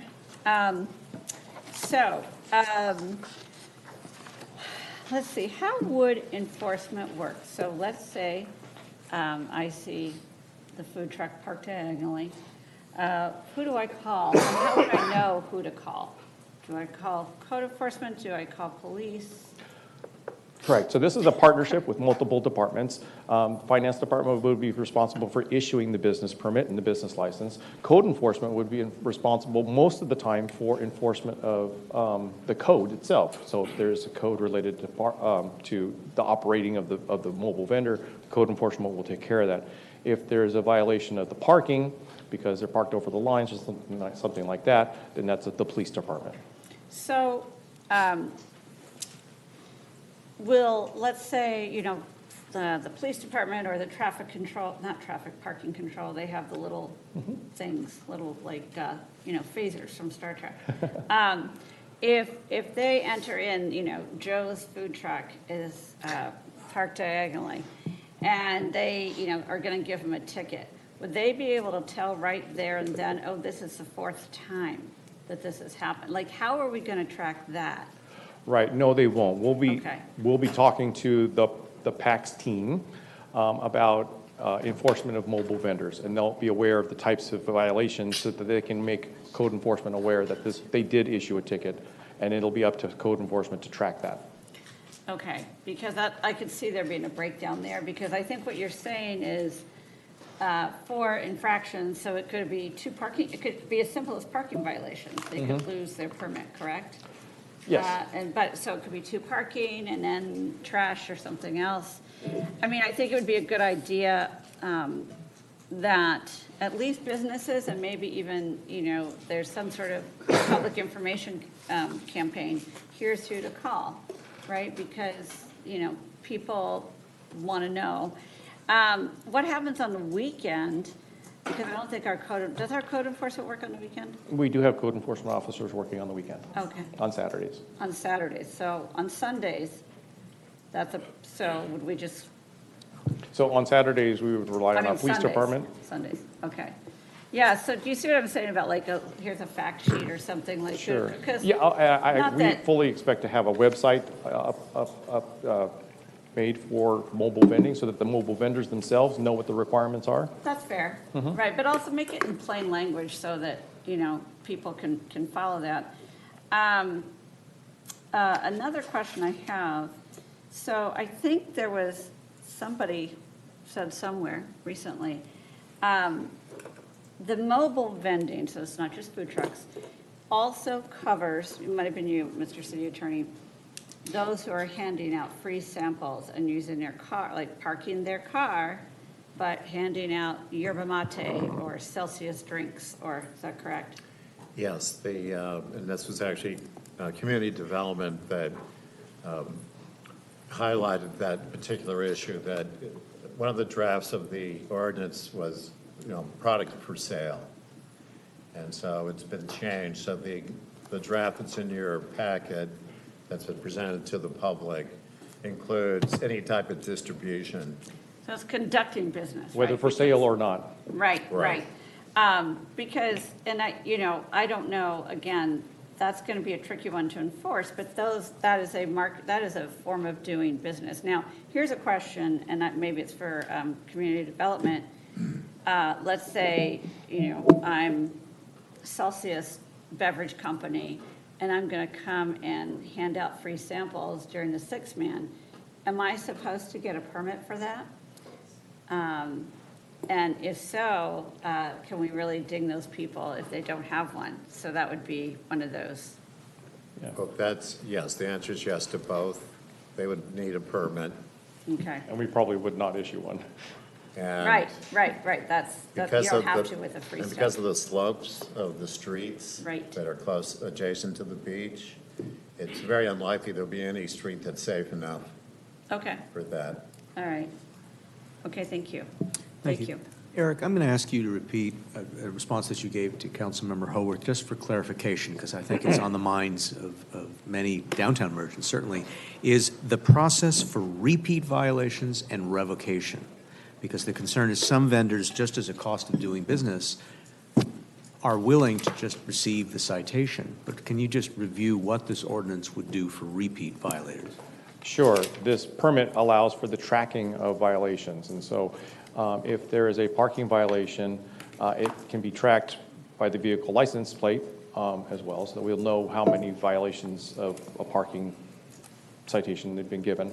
They have to be given a notice of violation. So it's after 4 notices of violation that they can be revoked, that the permit can be revoked. They don't just get revoked just because they get a parking citation. You have to give them the notice that says, this is your second violation. And then there's an opportunity to appeal to the Director of Community Development, correct? There's after revocation, there's an opportunity After revocation. to appeal. Thank you. I also had a question. And Director of Finance. And Director of Finance. I also wanted to clarify about the sorts of vendors one sees in residential neighborhoods. For example, food trucks at construction sites, as well as mobile car washing services. Describe how this proposed ordinance would apply to those type of mobile vendors. Sure. So if you have a mobile food truck that's servicing and selling product to a construction site, they'd be subject to this business permit, and they'd only be able to operate from 9 a.m. to 6 p.m. And they have to park in legal parking spaces and all the rest. If there is a mobile car washing service, if the mobile car washing service has been ordered by the resident and they're coming to provide a car wash for that person, that's not included in this permit. That's a private transaction. That is, even though the truck may be parked on the street, they're providing the service for the home or for the residents. If that mobile car washing service is trying to solicit business, they'd be subject to this ordinance. Okay. Are there not other areas of code that apply to mobile car washing services? Obviously, we're talking about mobile food vendors here, but I'm just curious. There's other requirements with regard to liquids and things like that. Okay, thank you. Mayor Pro Tem Franklin. Yes, thank you, Mayor. And thank you, Eric and staff.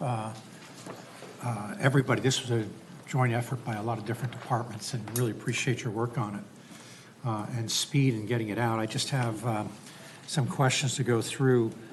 When you say ADA compliance, is that on the sidewalk by the mobile vending? Does it have to have a ramp to come up on a curb? Or would a driveway suffice? I mean, we're always looking at ADA compliance for things. Right, so the way we looked at it is that the sidewalk or the street has to have a 5% or less slope on it. That means that it does not require a ramp or something like that. If it's more than 5%, a ramp would be required, but we would prohibit selling on a street that has a 5% or more slope on it. Okay, so we know obvious examples of, streets with a slope greater than 5%. Pumpkin race, excuse me. Can you give us one that might be a little more subtle that we can sort of get an idea of? I mean, downtown? Sure. I'll state it this way. All of the streets, east to west streets that are west of Manhattan Avenue have a slope of greater than 5%. So those would be de facto prohibited from being used by food vendors. Mm-hmm. As your slope transitions and becomes flatter, then there's a point where it's less than 5%. So say, for instance, on Manhattan Beach Boulevard, somewhere between Highland and Morningside, the slope transitions to something less than 5%. The advantage is that we have diagonal parking, so they still wouldn't be allowed to be able to park there. Okay, great. So the restroom within 200 feet. So would, a mobile truck vendor might say, I can wash my hands in my truck. There's a sink. That's not going to suffice? That's not good enough. Okay. And 200 They wouldn't have restroom facilities on their vehicle likely. So 200 feet is approximately, put that into yards since it's football season. 10 Two-thirds of a yards is football 30 field? feet. 10 yards is 30 feet. Wow, so it's quite a bit. Mm-hmm. Okay, great, thank you. Collecting sales tax, we are giving them, or they have to have a state. Sellers. Yeah. Mm-hmm. What if, they're part of an operation that they're centralized someplace else outside of the city? How do we track to get the sales tax that's due, to Manhattan Beach? Sure. The mobile operator is responsible for telling the state which cities that they sold product in, and they have to provide that sales tax at that particular rate to those cities. Okay, and I assume, can we track it? We can track it, and we can look to see if they've actually done that or not. Okay, great, thank you. So you said 35 miles per hour or greater. There's no street in Manhattan Beach 35 miles an hour, is there, downtown? No, not downtown. Yeah, okay. Manhattan Beach Boulevard becomes 35 miles an hour at Pacific Avenue to the east. Yeah, okay, great. And they have to have both a trash and recycle bin. Yes, we want to get our recycling in too. Okay, presumably that's on the sidewalk then? And For food vendors, yes. might impede the 5-foot? They're not allowed to put it in the 5-foot area. Right, okay. So it has to be beyond the 5-foot area. Correct. Okay. And as far as revoking the permits after 4 uses, can we decide as the council to make that fewer instances? Like say 2 That or is a 3? council policy call. I might have our city attorney describe the reasons why 4 violations is appropriate. Yeah, see, we're trying to pattern this after other provisions of the code, and it's mentioned in the staff report, and it's been mentioned in this oral presentation, to basically treat them just like other businesses, and that's been the city's practice. You know, any business can inadvertently violate one of the operating regulations, and so the courts will look and see, is there a pattern of this before you actually revoke a license? So Okay, we recommend 4. Okay, and I noticed it says progressive, so as the fines go on, they get higher. Yes, and you'll be seeing, if you introduce the ordinance tonight, at second reading will be a resolution with respect to the, both the application fee and the penalties. Okay, great. And not that I'm a promoter of signs around the city, but I presume there might be some sort of signage that goes along with this? The only signage that the mobile vendor would be allowed to have is on their vehicle itself. Oh, no, us, the city, to notify, you know, a vendor truck may come in and go, wow, this looks great, I'll just park here. And will they see a sign that says no mobile food truck vending vehicles? No, that's not required. No. Is it recommended? All mobile vendors know that they have to check local regulations as part of their county permit. Okay, that's right. Okay. And we covered now all days of the week, right? Saturday is with code enforcement, and then Sunday is the police department. Correct, and then for code enforcement would then follow up on Monday with whatever the police department saw. Can our code enforcement and police be proactive? Can they go up to a truck and say, may I see your permit? Absolutely. Yeah, okay, great. Well, thank you so much. You're welcome. Councilmember Charelian. Yes. One quick second. Eric, first of all, you know, council asked and you guys delivered in light speed. I think we asked for this in mid-July, got it through PPIC, and here we are. So thank you for working together. I know finance was involved, and I'm sure PD was involved, and ComDev and Code and everyone else. Thanks for getting it here this quickly. Only one quick question at this moment before we open it up. Shall not obstruct free movement of pedestrians, leaving a 5 feet minimum path. Now, if the vendor comes, people are going to congregate to it. Is the vendor causing, because the vendor's causing the people to congregate, that 5 feet would be impacted by the people maybe waiting on the sidewalk to, so can you define that 5 feet?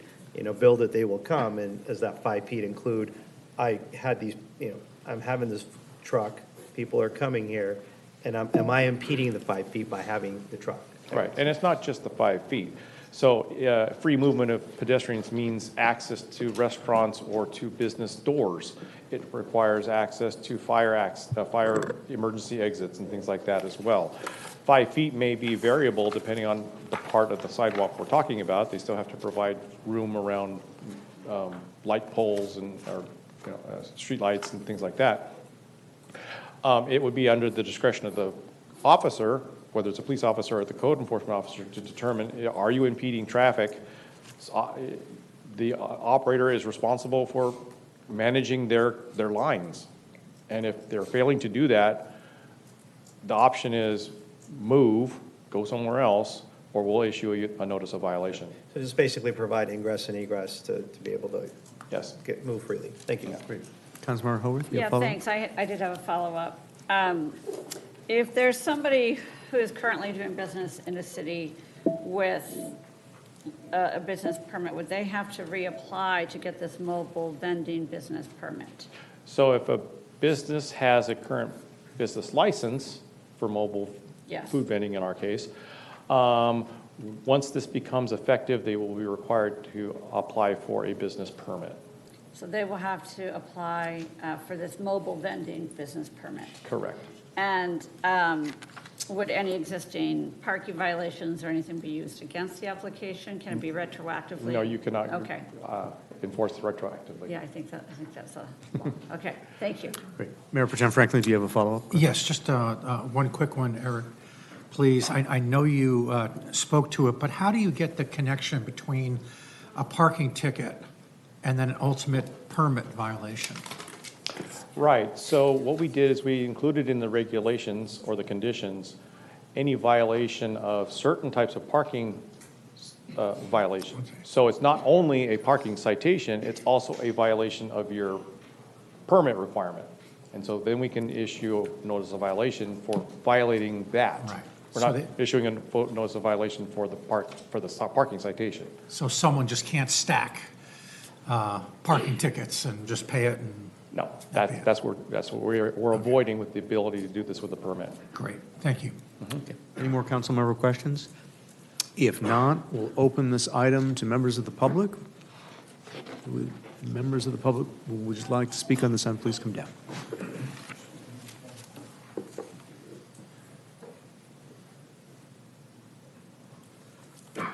Good evening, Honorable Mayor, council members. I wrote down a few thoughts. I just want to say that I do support the permit process for food trucks that are parked for an hour or more.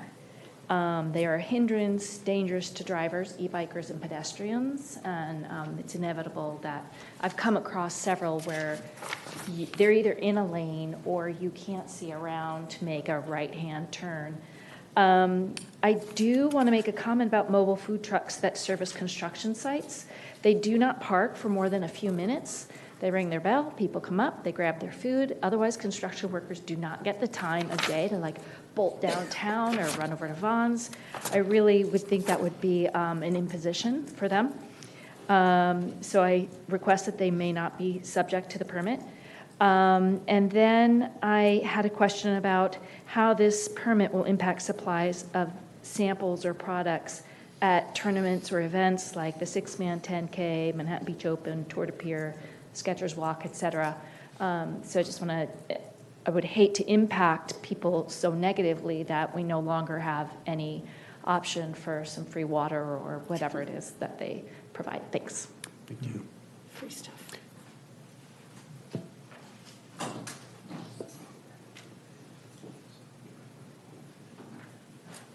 Good evening, Mayor Lesser, Council. Kelly Stroman, Executive Director for the Downtown Business Association. Thank you very much for bringing this item to Council so quickly. Thank you to Eric and Maza and the staff, everybody, Quinn, for all of your input. This obviously has been a very tenuous but very emotional concern for downtown businesses. So really appreciate your direction in this. I think all of my questions have been addressed. I've been working with Eric and been through all the other meetings to bring this to fruition. So our only concern is enforcement, which we've pretty much talked about tonight, and the aggregating of all those fines and making sure that we all stay on track so we can track that and keep everybody on the up and up and everybody safe. And then to Rita's point that she just made about events, that's a concern of ours too, for large events that happen in and around the pier. A lot of times you'll get vendors who come in and set up shop to hand out samples, and I think that's been addressed. But I also understand, maybe this is something Parks and Rec can clarify, that if the event producer has vendors within the confines and the permit of their event in said areas, like the lower or upper pier parking lots in that defined space, that they are part of that event and they are sanctioned by that event to be giving out or exhibiting or doing whatever. So that's fine by us. I just want to make sure that's all clear and that we all understand the rules of engagement. Thank you. Thank you. Any other members of the public in chambers that would like to speak on this item? I'm getting hungry. Seeing none on Zoom. Martha, does anyone want to speak? Yes, Jim Burton. Good evening, Mr. Mayor, members of council. Obviously, this is as a downtown resident for a long time. Mobile food vending in particularly a downtown area. Obviously, for residential quality of life, this is an issue, particularly from a safety standpoint. And, you know, particularly anything on Valley, coming up to Manhattan Beach Boulevard, heading south, that's a big issue. In front of Vaughn's is a big issue. I know that kudos to Chief Johnson and the CSO staff. I know that on multiple occasions, just walking from my house over to Vaughn's, the sidewalks have been blocked. I know that I spent a lot of time on that outdoor dining task force, and keeping clear sidewalks. Safety has always been an issue, and why somehow this didn't come up then, I'm not sure. But the safety issue is having a lot of people on our sidewalks is a big issue. I did have a question in the ordinance 6890A2, where you talk about uncontrolled crosswalks, and maybe Quinn can help me out with this. But my understanding, California law, is if you've got a driveway, there's an implied crosswalk there. And does that cover driveways and implied crosswalks in the uncontrolled? And again, very, very grateful, Mr. Zandaleef, all of the departments, council, this coming back. There was a lot of effort that went into this. And I think, like Kelly said, very grateful that this is coming to pass. I do think we have enforcement. I'm baffled, though. The permit process, 100% in support. And Mr. Mayor, I urge you to sign this, and the city clerk, this ordinance, at least the introduction of this right now. But I'm baffled that from a business license standpoint, that we can't revoke a business license for, you know, says the mobile food vendor may locate a vehicle in the public right of way as long as the mobile vendor adheres to the following. And then there's a whole big list. And if you don't have a license, you know, if they're not complying, revoke the license. And I think, you know, in the PPIC meeting, what was it? Municipal Code 6.01.160 gives the ability to revoke the license. And so in my mind, I'm very, very grateful that this came to pass. And actually, I just see Thank you.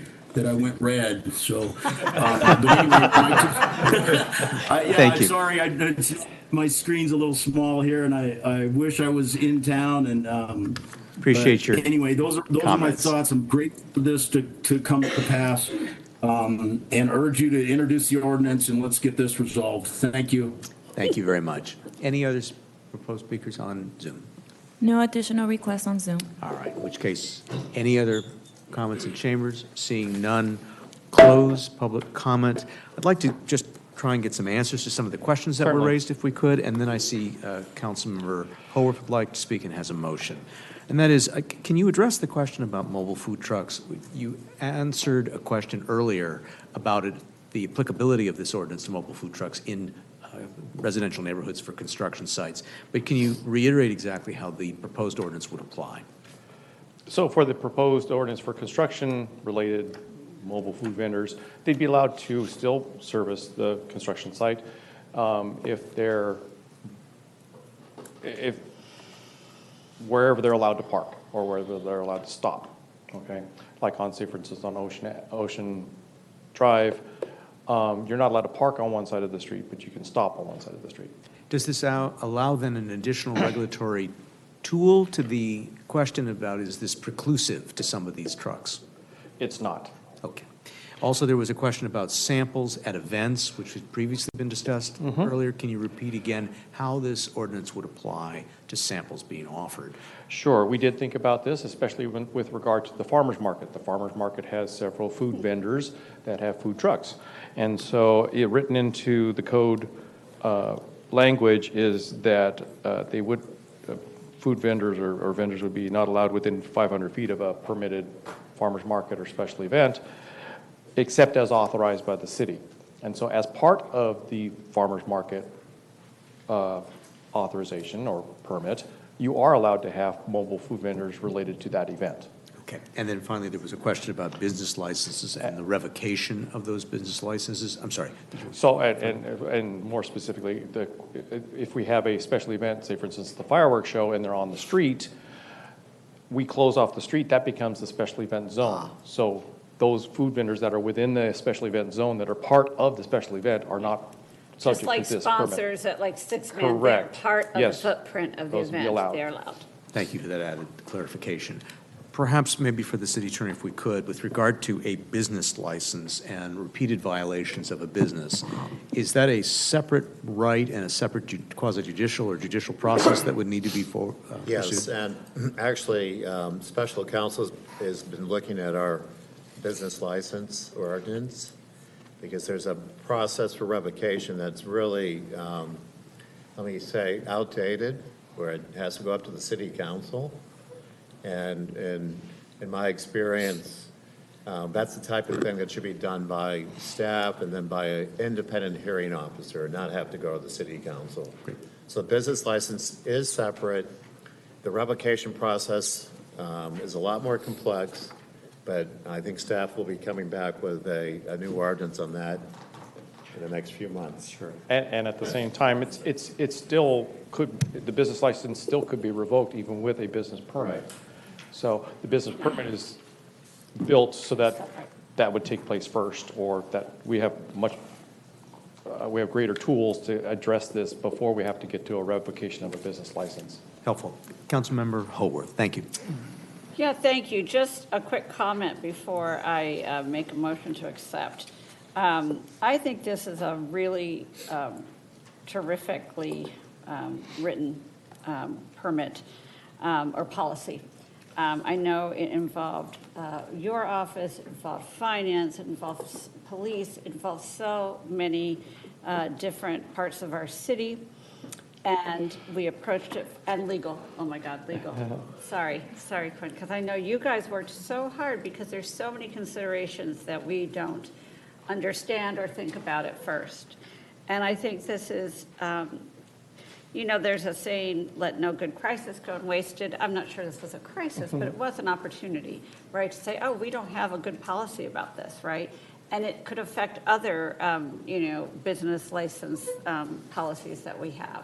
So I think, and as somebody mentioned, all of y'all in this room, I know, are seasoned veterans of this body and this institution, but wow, from the middle of July till now to get this, that's pretty great. So kudos, kudos, kudos.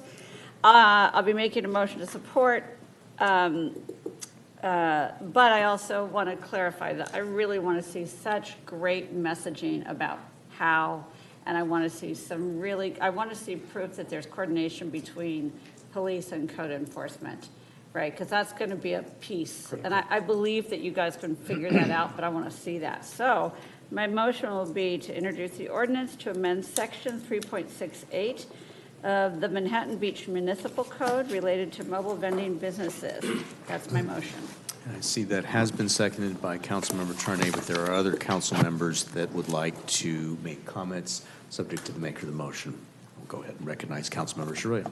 Thank you, and I'm just going to take a moment and just repeat what I said earlier and probably repeat some of the things that Councilmember Howard said, that the complexity of this ordinance, the expediency of this ordinance, you heard council and you heard the public and you got this executed. This is, to me, will always be an example of how to get from point A to point B and to execute that. So thank you for that.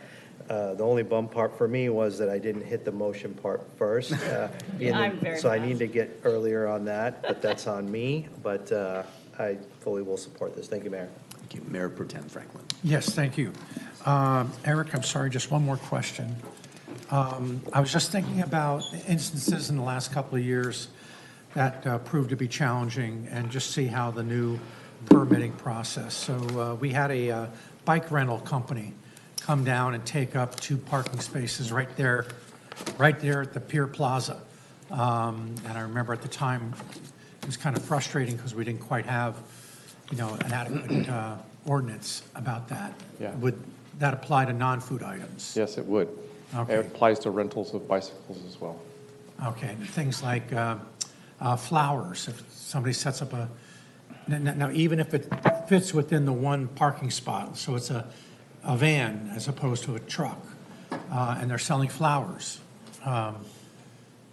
would that apply as well? So they still have to apply and obtain a mobile vending business license for that as well. Right. They may be able to fit within the parking space, so they wouldn't be subject to that particular regulation, but they'd be subject to all the others. Okay, Great. Thank you so much. And just want to echo the great work. Really appreciate it, and I know the residents do also. So. Any other council comments? So Mayor, before the vote, I needed to read the title of this ordinance.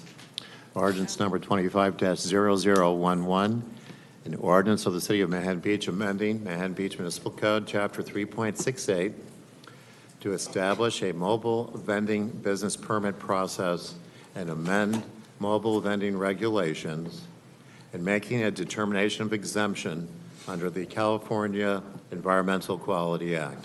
Before calling for the vote, I simply want to echo the comments of my colleagues. Thank you to city staff. Thank you for residents. Thank you for businesses for highlighting the need for urgent action on this item. And our business community, too, was a big help. And as I mentioned, our business as well. I call for the vote, please.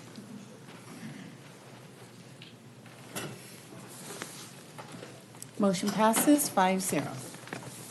So both the second reading of the ordinance and the resolution concerning fees and application fees and penalties will be on the agenda for November 4th. Very good. We move on now to item number 14, which is consideration of an update for underground utility assessment districts 19-12 and 19-14.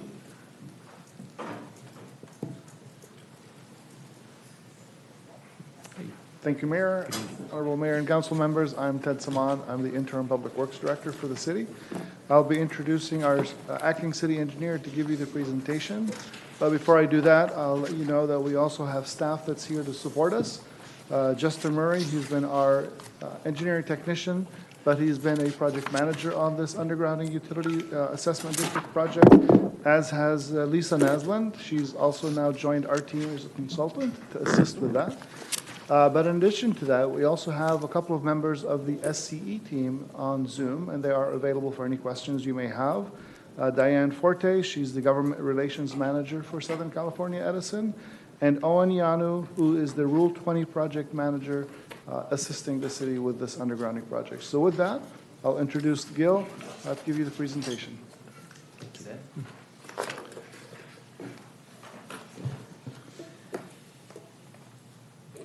Good evening, Council.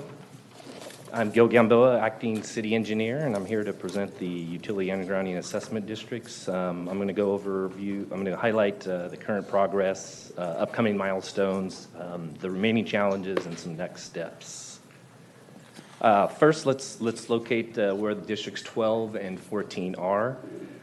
District 12 extends from Moonstone to 45th Street and from the Strand to Highland Avenue. District 14 extends from Rosecrans Avenue to 41st Street and the Strand to Highland Avenue. Together, these neighborhood areas encompass 471 parcels or properties, transitioning their underground utilities.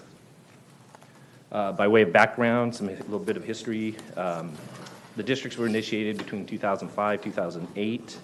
The project paused during the recession. It was revived back in 2017, and then assessments reports were completed in 2018. And then in 2019, property owners approved the Proposition 2A vote enabling bond financing in the construction effort. A little bit about the timeline. 2019, like I said, the Prop 218 approval and district formation occurred. And between 20 and 21, the right-of-way construction commenced and completed. So the assessments that were voted on through the Prop 218 vote, that covers the cost of the assessments, which means all the work in the public right-of-way. In 2021, the end of 2021, we began the private conversion phase began. And then in the private conversion phase, we had a final deadline that was in July, I think, of 2023. And then here we are today, 2025, we're still active. Private conversions are continuing with Edison and telecommunication coordination underway. A little bit about the phases of undergrounding. There's 4 kind of big categories in undergrounding. What we've completed in districts 12 and 14 are the right-of-way construction And like I said, that's what the assessment that's voted on, that's what that cost covers. Then the utility companies come in and cable and install their equipment in the vaults. And then currently we are in the private property conversions. So this phase is where the private property owners who are connected overhead are required to hire a private contractor, pull the permits, and then underground their private properties to connect to the infrastructure, which is paid by the assessments in the public right-of-way. And then they can be switched over to the undergrounding system. And then fourth, and obviously the main goal of the entire effort is for the pole removals and then replace the street lights and obviously the removal of the overhead wires. A little bit of a progress snapshot. Like I said, there was a total of 471 properties in the district. To date, we have converted to underground 220, which represents about 47%. Released for Edison inspection, there's 72 properties that represent 15%. Not released yet, there's 109, and that represents 23%. And in the other category, which has some other nuances, there's some properties that the city will be converting, others that had no work started or phone and cable issues that or items that need to be installed.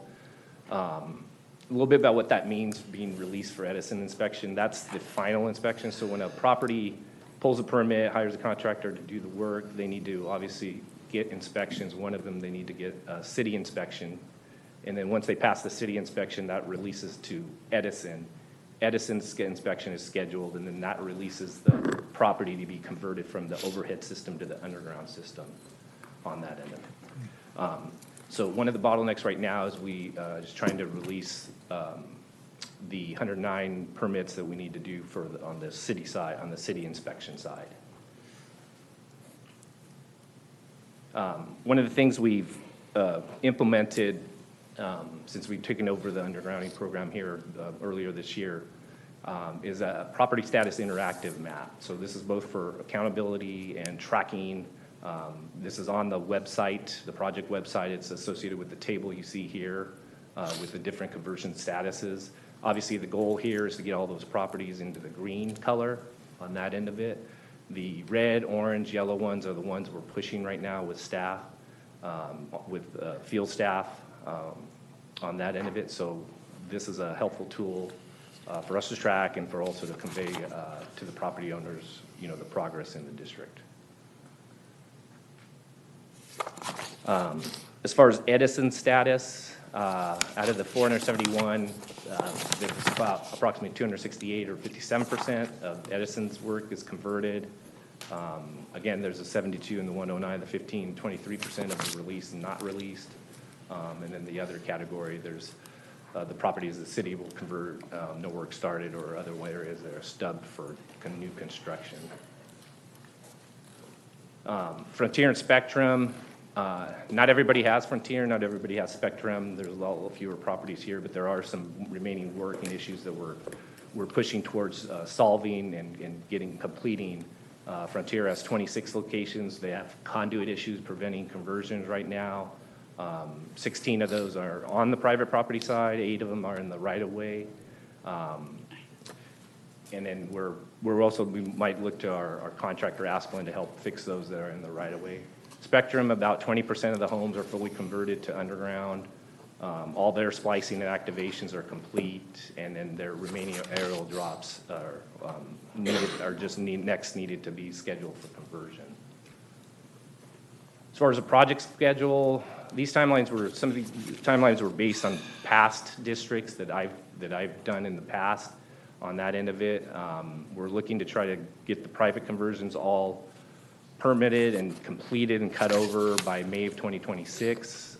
Then we can switch and start the utility line and pole removals, hopefully by the end of next year in 2026. The last phase, because wherever there's a street light pole in the district, we have to wherever there's a street light in the district and the wood utility pole comes down, we have to install a new street light there. So that takes about a 6-month process from my background there. So we're looking at 2027 there. We're going to try to push whatever we can to keep this moving forward and speed it up. There's many challenges in here. It's not just Edison, it's not just the city side, it's not Spectrum, just Spectrum. It's all very integral here. The right-of-way issues, there's some work deficiencies in the right-of-way. There's 4 properties that are unable to connect conduit at the property line. 3 properties, we have conduit stubbed out on the wrong side of the building. They may have their panel on this side, but it was stubbed out on this side for some reason. The ongoing remediation is we're reviewing these properties, we're identifying them, and then like I said, we're going to use a contractor, Asplin, to do the work on that end of it. So obviously the goal is to complete the right of work alongside with the private conversions to solve these issues at the same time the property owners are converting their private properties. Some other miscellaneous issues, there's a Chevron gas station that's on 45th there, so we just need to confirm if their existing services underground. LA County Beaches and Harbors has their maintenance building down at the end of Rosecrans, so we're coordinating cutover for building service there. The county work order is pending to reroute wires for their rooftop, but that'll follow suit too, so they were included in the district as well. Now, to the city conversions, there are 5 properties that are going to rely on the city to convert their service conversions. So we're confirming with those properties that there's no work completed on those non-responsive properties. We're notifying those homeowners of the city's intent to complete the service conversions and lien the property for that work per our Manhattan Beach Municipal Code. We're working with legal to execute the right of entry agreements, which we need to take legal steps to do this because it's private property. We can't just go on there and do the work as if it was in a public right of way. So legal's got to take a look at that. We got to take the proper steps. Like I said, we are authorizing our contractor, Asplin. We're authorizing a change order with some revised pricing and scope. I'll speak a little bit more about that in a minute. And then we have to return to city council after the work's done on that end of it to do the lien approvals. So that's going to take a public hearing. So it's going to take some time to do those, but we will get those done. Asplin contract. So we did hire a contractor with the initial contract was $105,300. That was back approved in October of 2023. So the current scope under their contract, like I discussed before, is the 5 properties. And then the installed meter pedestal, that's at a 4200 in the Strand. It's in the public right-of-way. And then remove some underground obstructions at 4414 Ocean Drive. So Asplin's going to take care of our work in the public right-of-way that was either faulty from the original construction that was done there, or we're just finding out some other issues on that end of it. Potential additions that we're also going to have to deal with, like I discussed before, some frontier conduit issues, private conversions where no work is started that might become potential city conversions, and any other right-of-way work deficiency we're coming across. The other thing we're doing is we're meeting with the private contractors because it does take a kind of a nudging and pushing to get the private contractors to be responsive to their property, to the property owners that they signed agreements or they made contracts with. Majority of the work by the 5 electrical contractors in the district makes up 90% of the properties, and among these 5 contractors here, Bear, Carlson, Balboa, IV Electric, Michael B. Davis. So other contractors account for about 20 properties combined.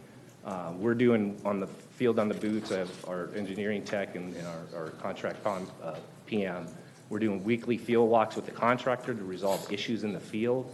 So we're literally hand-holding the process now to seeing if they're doing the work, getting clearing permit issues, roadblocks, and then scheduling the inspections with both city and Edison on that end of it. So it's not going to happen in a snap of the fingers, but it will be now that we have the manpower pushing this behind it. Coordinating city inspection releases, like I said, and Edison inspection releases. So that's how we're dealing with the private contractors. So the other current efforts we're doing is we're increasing our utility company coordination. We meet bi-weekly with Edison now. And as needed with Frontier and Spectrum, the Edison medians has increased on that end of it. I think in the last month, we've gotten 20 releases on top of the numbers that I've done today. So we're increasing the rate there, and hopefully we can continue to keep doing that. We're overseeing the field work, like I said. We're doing weekly contractor site walks. We're maintaining web-based interactive status map for tracking and hopefully both accountability. We're tracking permits with our building. We're coordinating with our building division, permit techs and everything to see how much, what we can do there. And we're managing our city contractor, Asplin, on that end of it. We're advocating for the property owners. We're addressing concerns. So when they call, we're being responsive, providing updates, facilitating conversions. And like Ted, our Public Works Director and Interim Public Works Director said earlier, we've allocated additional resources to keep this thing moving, and hopefully get it done faster. Like I said, the last stage is the pole removal and street lights. So just a little bit on this. Obviously, we need to look forward to this stage because it is going to take some time to build, construct new street lights, install foundations. They come in a marble light fashion like you see there in vast districts on your right. That's a photo from a completed districts. The area in red shows the 34 concrete street lights that we're going to have to install and replace in the district. And that's all just part of the part of undergrounding. And with that concludes the presentation. And like Ted said, we have Edison here, representatives to answer questions. As much as I can, I'll answer the questions on that. I'm back in the game with undergrounding here, but it was under previous staff before. Thank you. Thank you for that presentation. Council members, I will jump in first. Can you go back to slide number 6 for just a moment? I have a question about the number of properties that are identified as requiring a release. I wanted to confirm how we could expedite that process. I think what you indicated is there is a limitation in manpower, staffing, to be able to clear that properties. And I'm wondering, how could we expedite this process? One way, what we're seeing now, because a good amount of time has passed where each property has to pull a permit. So some of those permits have needed to be extended or have expired, so they need to be reinstated before any inspections can be scheduled. So if council, we were able to waive those permit fees, so they don't go back on the property owner, they don't go back on the city, but that would help trigger us to schedule more releases of properties to Edison, so they can do their inspection release on that end of it. And other thing is just continuing those meetings with those contractors, because the 5 represent 90% of the work that's going on out there, and it just takes time. They can't do them all at the same time. They don't have the work crew load on that end of it, on that. So just pushing them, making sure that each week they're doing what they said they were going to do. And what is the penalty if they don't? Just out of curiosity, what leverage do we have? That'd be, I think, code enforcement or legal. Okay. Question. Just for clarification for the public, can you confirm whether the entire district has to be completed to energize, or can portions of a district be energized? It kind of depends on how how the district is laid, how the district wiring is laid out. That's more of a question for Edison. I'm not sure if Diane or they're on top or Ted. And I think part of Mr. Gamboa's presentation indicated one of the first things is that they have to put in the infrastructure in the public right-of-way, which they've done. They've completed all of that. They've put in the cabling and have energized everything that's within the public right-of-way.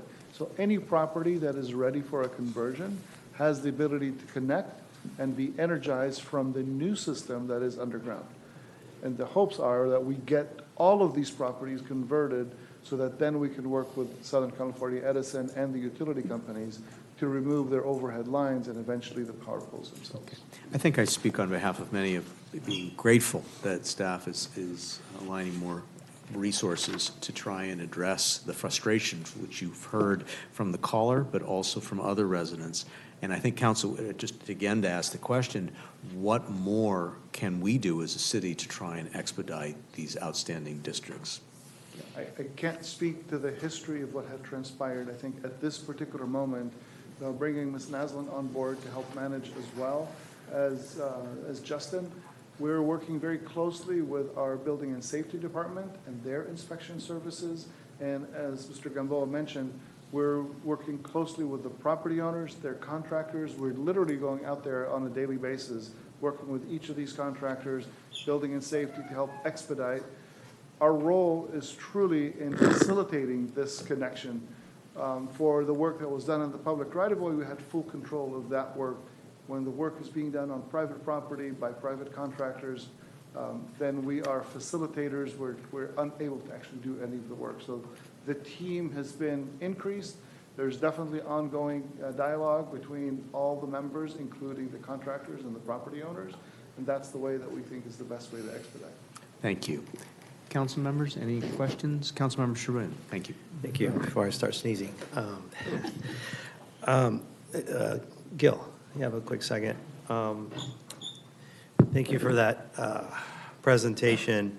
And no doubt you've done some of these districts before. Maybe you can kind of just let everyone know what's a little bit different about this district versus other ones. There's a couple things. El Porto area was annexed in the city in about late 70s, early 80s back then. It was before that, it was LA County unincorporated, which meant there was a lot of the development there, the houses and everything was non-conforming. So there's a lot more situations that weren't common to District 6 or other districts that we've done along the same strand and everything on that. We're not finding the same circumstances. We're finding a lot of different hodgepodge things out there. The other thing is that there's a lot more overhead connections along with that. In the other districts, a lot of people have rebuilt their houses, which part of that process is undergrounding to the nearest pole, aside from as a city building requirement. So there's more of a 50-50 split of how many parcels are connected overhead. In the El Porto district, there's a lot more that are connected overhead on that end of it. I'm not using that as an excuse. Those are just the facts of what it is there. But we're, like I said, we're going to put resources to this to try to get this moving and get it done faster. No, absolutely, and you're doing a great job, trying to move it along. I just wanted to, get the word out that it's not a typical layout. The topography is different because of the annexing of El Porto. So thank you for answering that. Great. Thank you for asking the question. Mayor Pro Tem. Yes, thank you. Yes, and thank you, staff. This is a great recap of what's been going on. And I know within the El Porto area, there are different resident spokespeople that, work very hard to get the information out to you all as well. So you'd mentioned something about, when asked what could expedite this, you said something about the permit. If a permit has been expired, that the city provided at no charge, or? So when a property owner pulls or they hire a contractor to do the conversion, most of that happened back in 2022. They pulled a lot of those permits got pulled back there 2022, 2023. We're here a couple of years later, those permits have expired or they need to be extended. So there's an extension fee, there's a reinstallation fee if they're expired. And then along with that, they need to be active for us to trigger schedule inspections with either city staff or Edison staff on that end of it. Okay, are we proactive in kind of looking at, I know everybody's busy, but are we proactive in spotting those permits that are about to expire and maybe do some outreach so that? Yes, that's what we've done, another tracking spreadsheet like this to figure out how many need to be reinstated, how many and what that dollar amount is on that end of it. But it's not an administrative action that we can take as staff. That would be a council-wide decision to waive those fees. Right, okay. Thank you very much. Great. Before opening this item to the public, let's just confirm that this item is a receive and file. It's merely an update. No direction is sought from council. Is that right? Correct, not at this time. Okay, thank you. I'll open this item up for public comment from anyone who's in council chambers. Please. And as you're walking down, sir, thank you for sitting through our meeting because you wanted to speak earlier. We know. Thank you, Yes, sir. City Council. My name is Benedict O'Brien. I own property in El Porto. I'm involved in this undergrounding, obviously. I have a totally different attitude than what was just presented. I am in 100% in accord with the previous Zoom that was broadcast here earlier. In 2020, we were assessed $30,000. We paid the money. This was 5 years ago. We were told the project would be done in 2 to 3 years, including removal of the poles.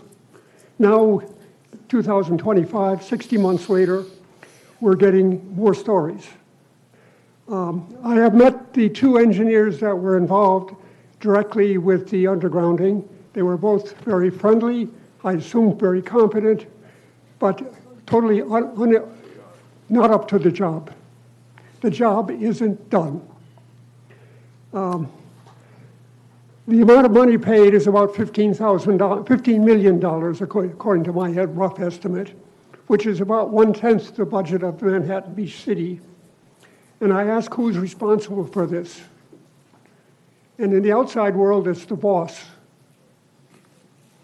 who's responsible. And the boss hasn't done the job.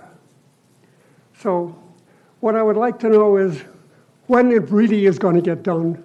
I've heard the stories. There are fingers pointing in all different directions. But when the project was presented to us, it stated that anybody who failed to do the work himself, the city would do the work and build it back to the person. So there was to be no hang-up in this project. There is a hang-up. It ain't done. And it's 5 years later. And the wires are still as beautiful as ever. So thank you. Please get your work done.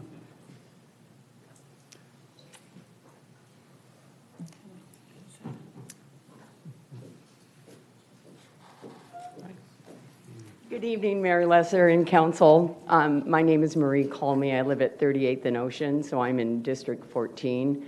And I just wanted to bring a concern to Council's attention. Where I live, I've had to call the fire department 3 times in the last 2 to 3 years for downed lines. And my concern is the time frame and the maintenance, and whether the maintenance that's being done on the current lines is being done properly or if it's just a Band-Aid. I mean, they know these things are going to be going underground, but it's taken a lot longer. And obviously, when lines come down, I'm worried about why they're coming down. It hadn't happened in the 25 years I've lived there before now. And then it's a safety hazard. You know, fire hazard, safety hazard, and it also impacts, our community resources because I'm calling the fire department. And they've been wonderful, I have to say. They've been absolutely terrific, responsive, and helped every situation. But it's a concern that I have, and the longer it goes on, the more it's a concern. So I would ask that this really be put on a short timeline, focused on council and get current updates and have it, require responsiveness from everyone. Thank you. Are there members of the public in council chambers that would care to speak on this item? Seeing none, Martha, is anybody on Zoom that would like to speak on this item? Yes, Kathleen Smith.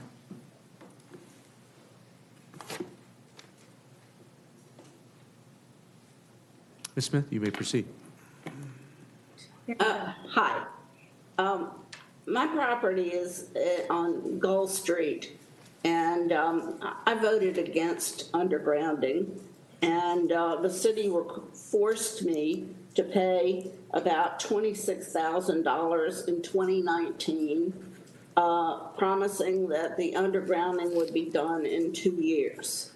In 2022, I was told I had to replace my electric service to the tune of about $10,500. And it had been replaced. The problem with it was not set up to receive electricity from below, only from above. And I did that. And I can't deduct this from my income from that property until it's online. And I've been told repeatedly by the city that I could get it online, but the problem that I'm told by my contractor is that it was so badly done that you can't go from where it comes out of my service into the street where it goes down the street, because the tube that they put in there, I guess that's the best I can explain it, doesn't actually connect. And now I'm hearing tonight you might even charge me an additional fee for re-upping the permit to do this, and I'm outraged. In addition, when the city put some pressure on Spectrum to connect up, they couldn't connect up for my neighbor behind me because the same problem existed on 44th Street. So they ran a line down my property to his, where my tenants walk. And now I'm hearing it's going to be 2 more years? This is ridiculous, and the city is responsible. And the city needs to get up to the point of being responsible. I've gotten messages Okay, from thank the you. city. Ms. Smith, can you briefly just summarize? I think we have the gist of your remarks, but is there anything more specifically that you'd like to conclude with? I don't know why it should take 2 more years. And I don't think anybody is really paying real attention to this. And you can't get anybody from the city to respond to you when you call. This is a serious problem, and you need to address it. Thank you, Ms. Smith. Are there any other participants who'd care to participate? Any members of the public who care to participate by Zoom, are there? Yes, we have Doug. Hello, can you guys hear me? Yes, we can. Please proceed. All right, perfect. So I'm over on like 42nd and Ocean area, and I've contacted my contractor a few times. My work's been done. The map came out, and I am on the non-release side, and which I don't understand, but I contacted my contractor. He told me he's working on it. I called the city. The city now told me that I am one of the people that the permit is expired and needs to be extended. And when I said, okay, how much? What do I do? They said, well, we're having a meeting on it. We're possibly going to waive it. And now I heard today that it's in discussion, but you have, in theory, the council has to sign off on this. So my question is going to be to you. Do you guys know about this? Because it sounds like you're asking questions. And I mean, this is just going to delay it even further if it has to go in front of you. So that's to you guys. And then speaking to, I believe it was a couple other people, I as well have the power lines in front of my house. I have pieces falling off it just randomly. People come with tape it back together and move on. And then to, I believe it was Kathleen's point, I also have a Spectrum line running from my lower tenant up my drive, up the road, back through the alleyway, going to another person. So Spectrum saying they're ready to go, it doesn't make sense to me if I have a random line literally running through my backyard. So I'm hearing what people are saying, but there's definitely some questionable statements in there. Thank you. Thank you, sir. Any further members of the public? Yes, next we have Christina. You may proceed. Council, thank you so much. I really appreciate it. I echo all the comments that people have been sharing, and I'm just wondering, I don't know if you can answer questions when we give public comment or it's just solely for you to listen, but what will it take on our end to actually create some action for this to move forward? Because we bought into 2020 only because we were told that the big, huge pole right in front of our house is going to come down imminently. And it's impacting property value. There are safety hazards that people have mentioned. There's some other ones that I won't go into right now. But what would it take to auto-approve all extensions, just as a starting point to expedite this process? Okay, thank you. I'll ask the question when we're done with public comment. Thank you. There's no additional request for public comments. All right. Any other comments in the chamber? If not, I'll close public comment, and I'd like to begin with some questions that I could. First and foremost, to the extent that residents have questions, particularly watching this presentation or listening to it tonight, who can they contact? What is a contact phone number or perhaps an email address for residents to get more information or to follow up on issues that have been raised this evening? So the last slide. Great. Has the contact information. We do have a special, we have a specific email for undergrounding questions. We can call our on-call PM, Lisa Naslund, or the engineering line here. So any of these numbers are in the website, and then the email address right here at uuad@manbeach.gov. 310-802-5368 is one number. The main number for our engineering division is 310-802-5353. Great. I see other council members have some comments or questions, but I'd like to just quickly run down some of those that were raised by the public. First of all, there was a question about the city serving as basically a default contractor to do work if it had not been done by a property owner or their contractor. Can you explain that process and if that still is the plan? So in our municipal code, if a property's non-responsive in that sense, the city can go in through a lien process to do the work on that end of it. We only have 5 properties that have reached that status.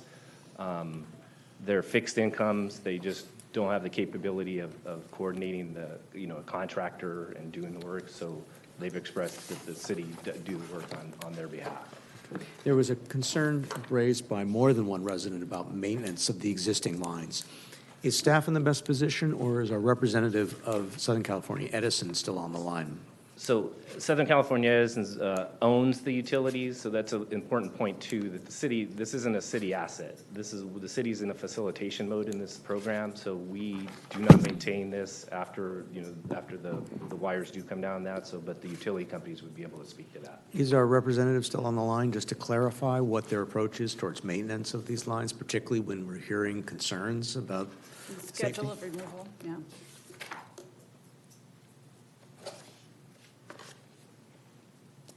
We're waiting to see if the representative is still on the line. She's just raised her hand. Okay, there you go. Yes, please, proceed. Did you hear first of all, Diane, did you hear the questions that residents have raised about maintenance of the existing infrastructure? Yes, thank you, Mayor and members of the council. I'm Diane Forte, Government Relations Manager, and we have a team that's been working really closely with staff, and I just want to thank you for that. Owen Yano is our project manager, and I would like to ask him to address the question about ongoing maintenance of our facilities. And also who residents can contact if they observe issues or have concerns about maintenance. Please proceed. Oh, can you jump in here? I don't know if you raise your hand. I think that's how it works.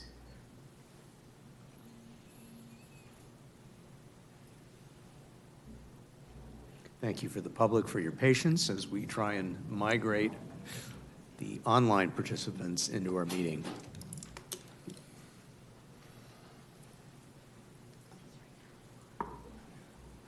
Got it. Owen, can you raise your, I think I see you off mute, so you may speak.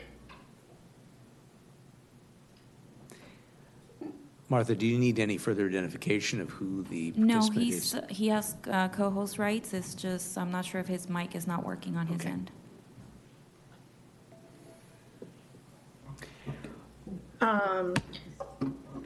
Since he's unable to speak, why don't I get back to staff on that? But any customer that has issues can call our customer service line to get a troubleman to come out to view the facilities, 1-800-655-4555. And we have regularly scheduled meetings weekly, every other week with staff to go through the status of the work, and then also meeting with the contractors. So it's sort of been a really good process since about, I would say, June. Okay. But Edison remains dedicated to maintaining the current infrastructure until it is no longer needed, I presume, correct? Yes. I don't want to dominate the stage, but again, I'm trying to make sure that those who came down to speak have their questions answered. There's general frustration with how much time it's taken and how much more time is required. Is there any larger question that could be stated as to how staff is proceeding, starting with this meeting tonight, where we're trying to give an update to the community to explain where we are and why we're here? I don't think there's much more staff could be doing. We are, like I said, we've got multiple dedicated staff that are working on this undergrounding utility assessment district. In their collaboration and coordination with each of the utility companies, the contractors and the property owners, and our building and safety team for their inspection and review process of the electrical permits is really key. You've heard a little bit about the waivers of the fees for the permit updates or renewals. That is something that, again, if directed by the council, that's something we can bring back to you for consideration. As you mentioned, for tonight, we're primarily giving you a status and an update.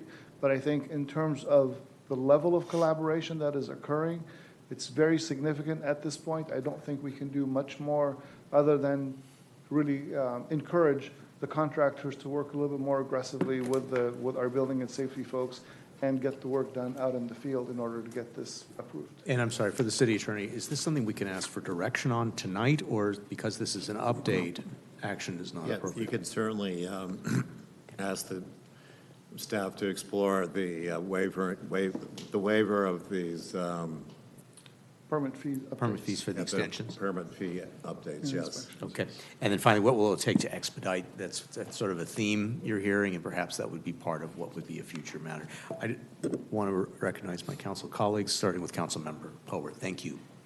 Yes, thanks. I would like to propose that we do grant an extension or a waiver for those extensions of the permits. Would the appropriate action, given the title of this matter tonight, which is just an update, be to come back with that item? Yes, and this would not have to be a three-step process because it's not going to take a lot of time to review this. So this could be done at the next meeting. Okay, but so I'd like that to happen, but I'd also like to ask that if between now and then that we're not, hammering on people to, pay that fee, right? So like that we stop for the next 2 weeks until that comes before us. So, if we're.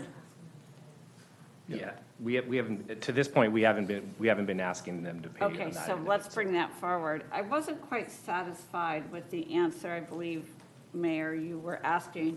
I think it was Marie who said, listen, the current the wires that are there now, they're in such bad shape. I mean, they've fallen down, I think she said 2 or 3 times in the last couple of years. So I don't think I'm satisfied, Diane, with online from Edison, just call customer service. I mean, is there an assessment? Or let me ask it this way. Is Edison perhaps not coming out and doing regular maintenance because they know these are going to be removed?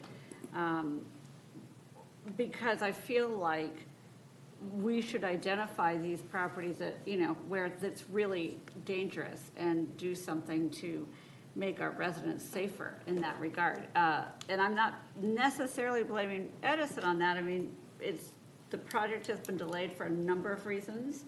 I think our staff has identified, I don't think, and I want to say with all due respect, Mr. O'Brien, because your situation is so frustrating, everyone is so frustrated. I feel like tonight there was accountability. There was, people were saying, here's what we did, here's what they did, here's, but we did say what we did, right? And I appreciate that. But I want to know if there's anything we can do rather than just call 1-800 to say, hey, there's some stretches where the wires are really in bad shape and really dangerous, and we want to make sure that that's not a right now issue. Does that make sense? It does. I mean, we can do our part, as Mr. Gumbo mentioned. We're having biweekly meetings with Southern California Edison. They've heard you tonight. I know Diane did a response. We'll get a better number that the residents can be calling on, but obviously we'll take that message forward to them as well. I appreciate that. And I don't know if, just one last question, Mr. City Attorney, do I need to make a motion for that, or I can give direction and get another person? Through the mayor, you can give that direction right now. So moved. So I think Owen is on mute and can speak to that, but we do have ongoing maintenance. Owen, can you speak to how the plan is to maintain? Is it still not working? No, so we'll have to have his remarks at a later meeting, but thank you, Diane, for chiming in. Councilmember Tarnay. Yes, thank you. Just wanted to thank all of you for all the hard work that you're putting on. I know that you're working hard to expedite it, and a special thanks to our interim Public Works Director for jumping on this live wire, because I know it's a lot of work. Oh, sorry. Okay, sorry, that's it. That's a charged comment. I just have a couple of questions. I know that we have 72 properties that have been released for inspection by Edison. Approximately how long will that take? That should open up within the next couple of months to get those cleared by Edison, and they can convert them to the underground on that end of it. Okay, and then with respect to the 109 that haven't been released, are those primarily due to the expiration of the permit, and so they're not going through the process, or what are the other A lot of them are. Some, are not passing the inspection. So there's kind of a fix whatever that wasn't right with the first inspection on that end of it. So we're kind of fleshing out different things with those on that end of it. But like I said, we took 20 of those now, and those are now in inspection releases with Edison. So as long as we keep pushing on our end, keep meeting with the contractors for the property owners, and then keep pushing Edison for getting their inspection scheduled, we can continue that progress. Okay, thank you. Thank you, Councilmember. Mayor Pro Tem Franklin. Yes, thank you. So we have Bayer Electric, Carlson and Sons, Balboa Electric, IV Electric, and then Michael B. Davis. I mean, this is Southern California. There's electrical contractors all over the place. I mean, can we do like a Manhattan Project and get more people on this job? And those contractors are already hired by the prospective homeowners on that end of it. Maybe in some cases they bid off more than they could chew, and that's part of the problem too. Is they're only able to complete what they can. If they have 100 properties to do, and a few workers on each of their crews. But can we get more names? Can we get more people in there that are qualified to do this? I mean, even if it's without, outside of the beach area, we can just keep expanding that circle until we get people that come. They can, let's offer to put them up someplace. Mayor Pro Tem, if I may, we just owe these people speed. Yeah, as Mr. Gamboa mentioned, with these properties actually contracted, there's 5 properties that the city is going to take the lead on contracting. The remainder of the properties have a contract with someone. They're private contracts between the property owner and the contractor. The city is not in the middle of that contract. The city is not the contracting agency with those vendors. And therefore, it is something that the private property owners would need to either change their contractor or do whatever they need. If they need assistance from us in order to identify other potential contractors, by all means, we can That's what I'm talking about. Just get them a list and just say, hey, you're number 47 on the list over here. You could be number 1 on the list over here. And, you know, it's speed that we need, okay?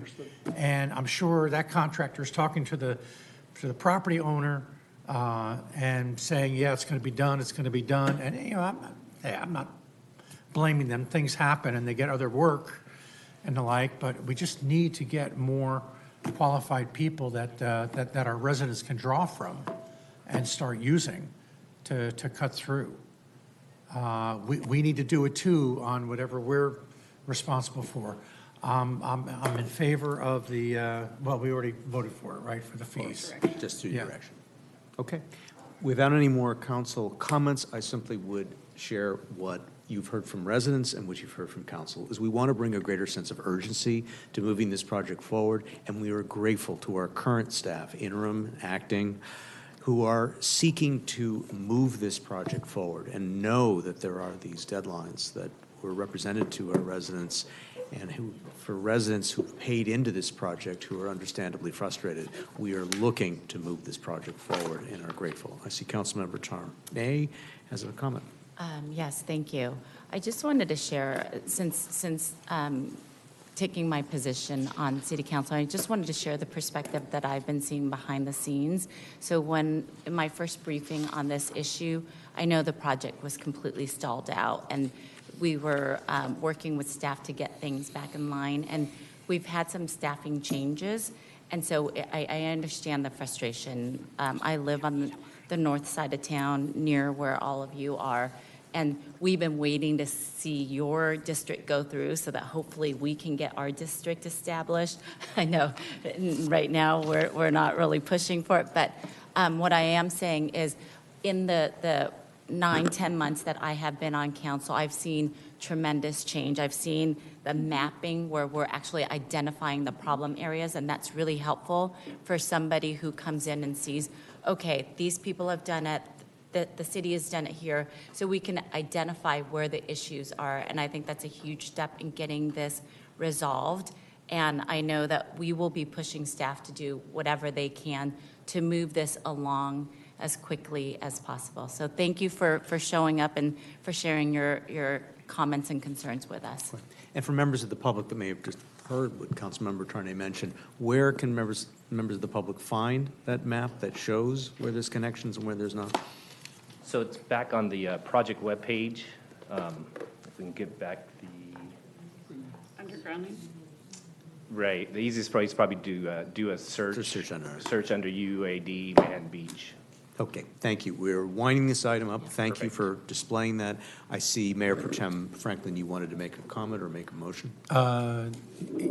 Yes, make a motion to receive and file the report for utility assessment districts 1912 and 1914. With the direction given previously. As the previous direction to staff. Do we need a vote on that item, City Attorney? Receive and file, it's not necessary. Okay, thank you. Okay, council, can we push through or do we need to take a break? No, well, I can go. I don't want to speak for everyone Let's else. push through. All right, we now move on to to item number L, City Council requests and reports, including AB 1234 reports. We'll start with item 15, City Council AB 1234 reports.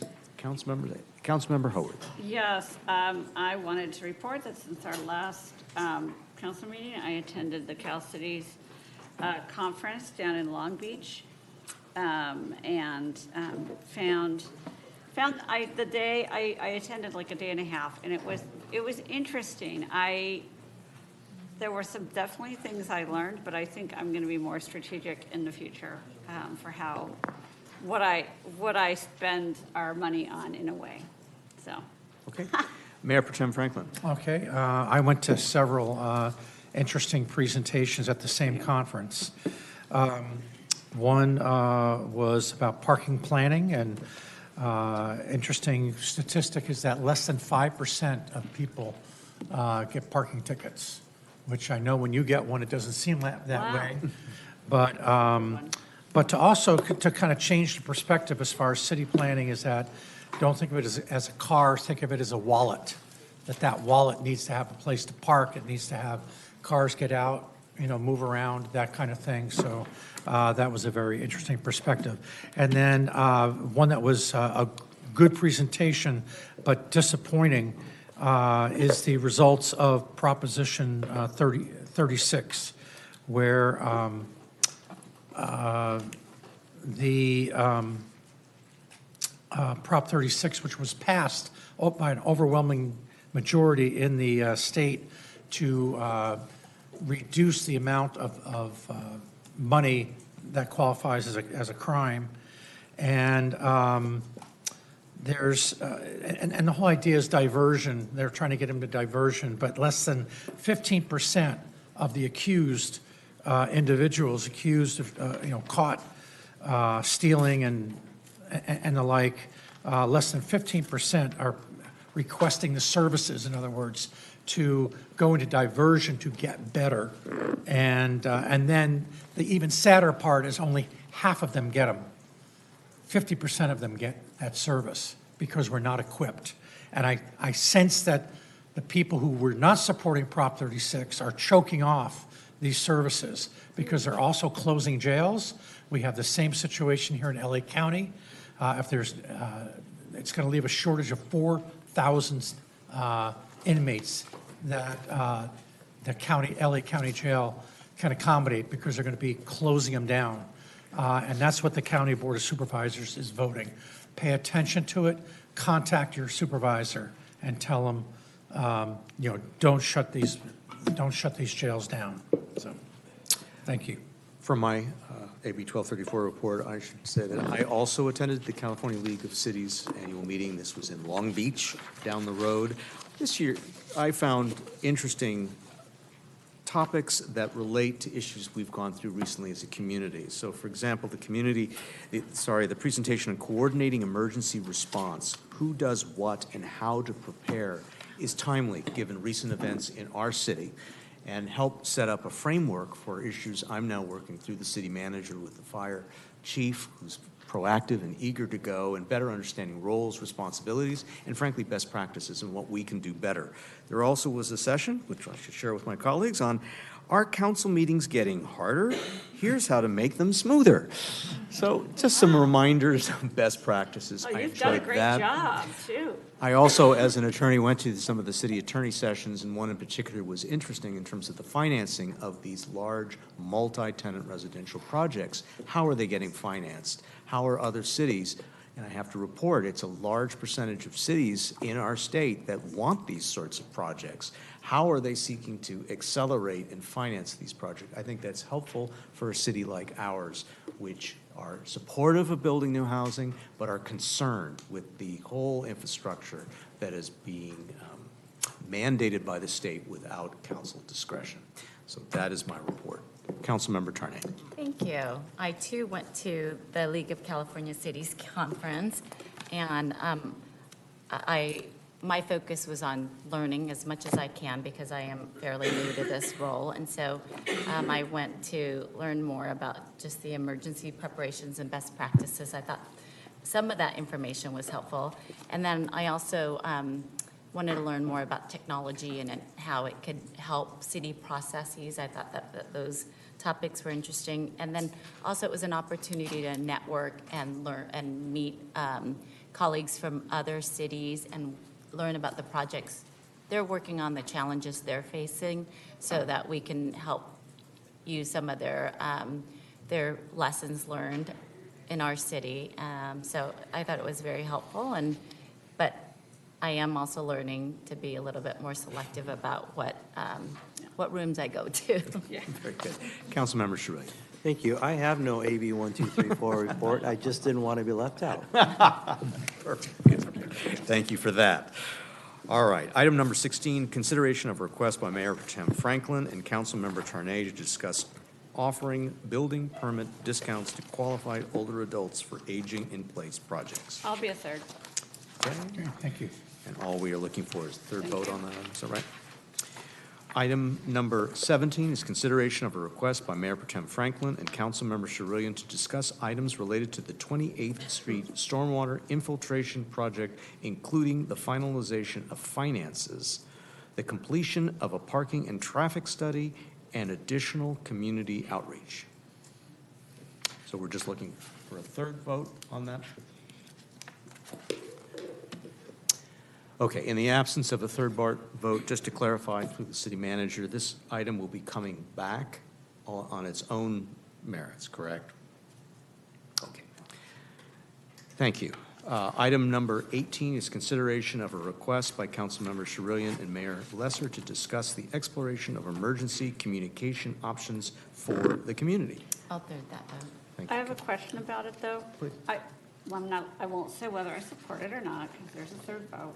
But I would like, I assume since you're part of it, Mr. Mayor, and actually we all have one-on-one meetings, I'm trying to say, I hope we can be somewhat specific and narrow the focus, because there is a world of options for emergency communications. So I trust you guys to do that. But you know what I mean? Like, if you just say, what are the options? Well, then it's a 7,000-page report. You know what I'm saying? Okay. I don't want to speak for Councilmember Charelian, but I will say he is the alternate delegate to the South Bay Regional Communications Authority along with me, and we are being exposed to different communications platforms in that role. Great. And my understanding is that that's part of the purpose of this measure, is to explain what communications tools we currently have and what more we might want to What add. we currently have. But I and- defer to Correct, and it's not going to be a 1,000-page report. It'll be a You know menu. what I'm saying. I do, and it will be succinct, and we'll get some items, menu items from staff to research what we can do Great. and what we can do better. Great, love it. All right. I have one to add. So now we move on to M, future agenda items. Councilmember Howarth. Yeah, one of our residents brought up the mansionization, or I don't know what you would call them, are they? You would know, since you're on the mansionization committee many, many years ago. And I have noticed when I walk around, you see all these like 3-story boxes with these, porches or balconies, decks off of, all the floors, which that gives them the right coat to go 3 stories. And I just want us to potentially review all of that. I understand it's a big deal. I think it's a big deal, so I'm not saying come back in 3 meetings, but I'd be open to reviewing how we go about deciding that Are stuff. you open with the time frame of doing so? Because if so, then I will be your second. But I just What do you want to mean make by sure, it? I want to make sure staff has, particularly community development, has an awful lot of high priority 100%. items on there. It's But I'm happy to second it. that's why I was trying to say I don't need it to come back in 3 meetings. But I want us to begin the process of looking at those to see, do they still work? And yes, time is fine. I mean, I'm concerned along with the mayor. I mean, the city manager, is it something that, It's possible with their capacity. Is that what you're asking? it's Okay, a that's big fine. It's a significant undertaking. effort, big because we'd undertaking. have to go back and understand what rules were changed back then through that effort to begin with. Okay. And then there's an I appreciate assessment that. of, well, the harder part is an assessment of what examples we can bring forward of projects that kind of fit into the mold of those code regulations. Okay, why don't I say it this way? I appreciate that all very, very much. Why don't I say that perhaps in February during the work plan, we can discuss it then.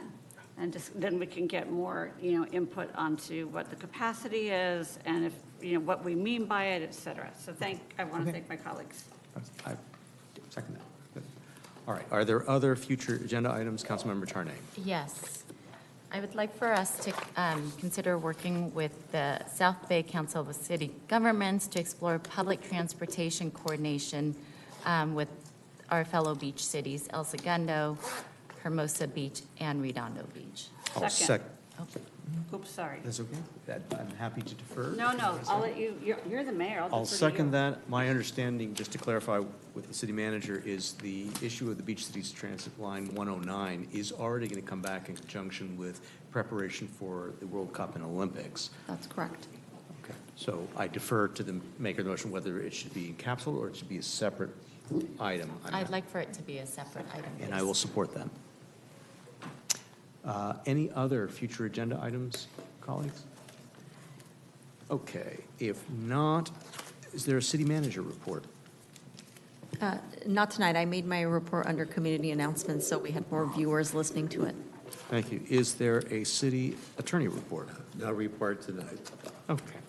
Informational items are on the agenda, actually with an agenda forecast. There's no closed session. Before we adjourn, we're going to take a moment and remember, and let me get my notes out, please. Okay. Why don't we all rise and just take a moment in memory of Ryan James, who was referenced earlier in the meeting, who we lost all too soon.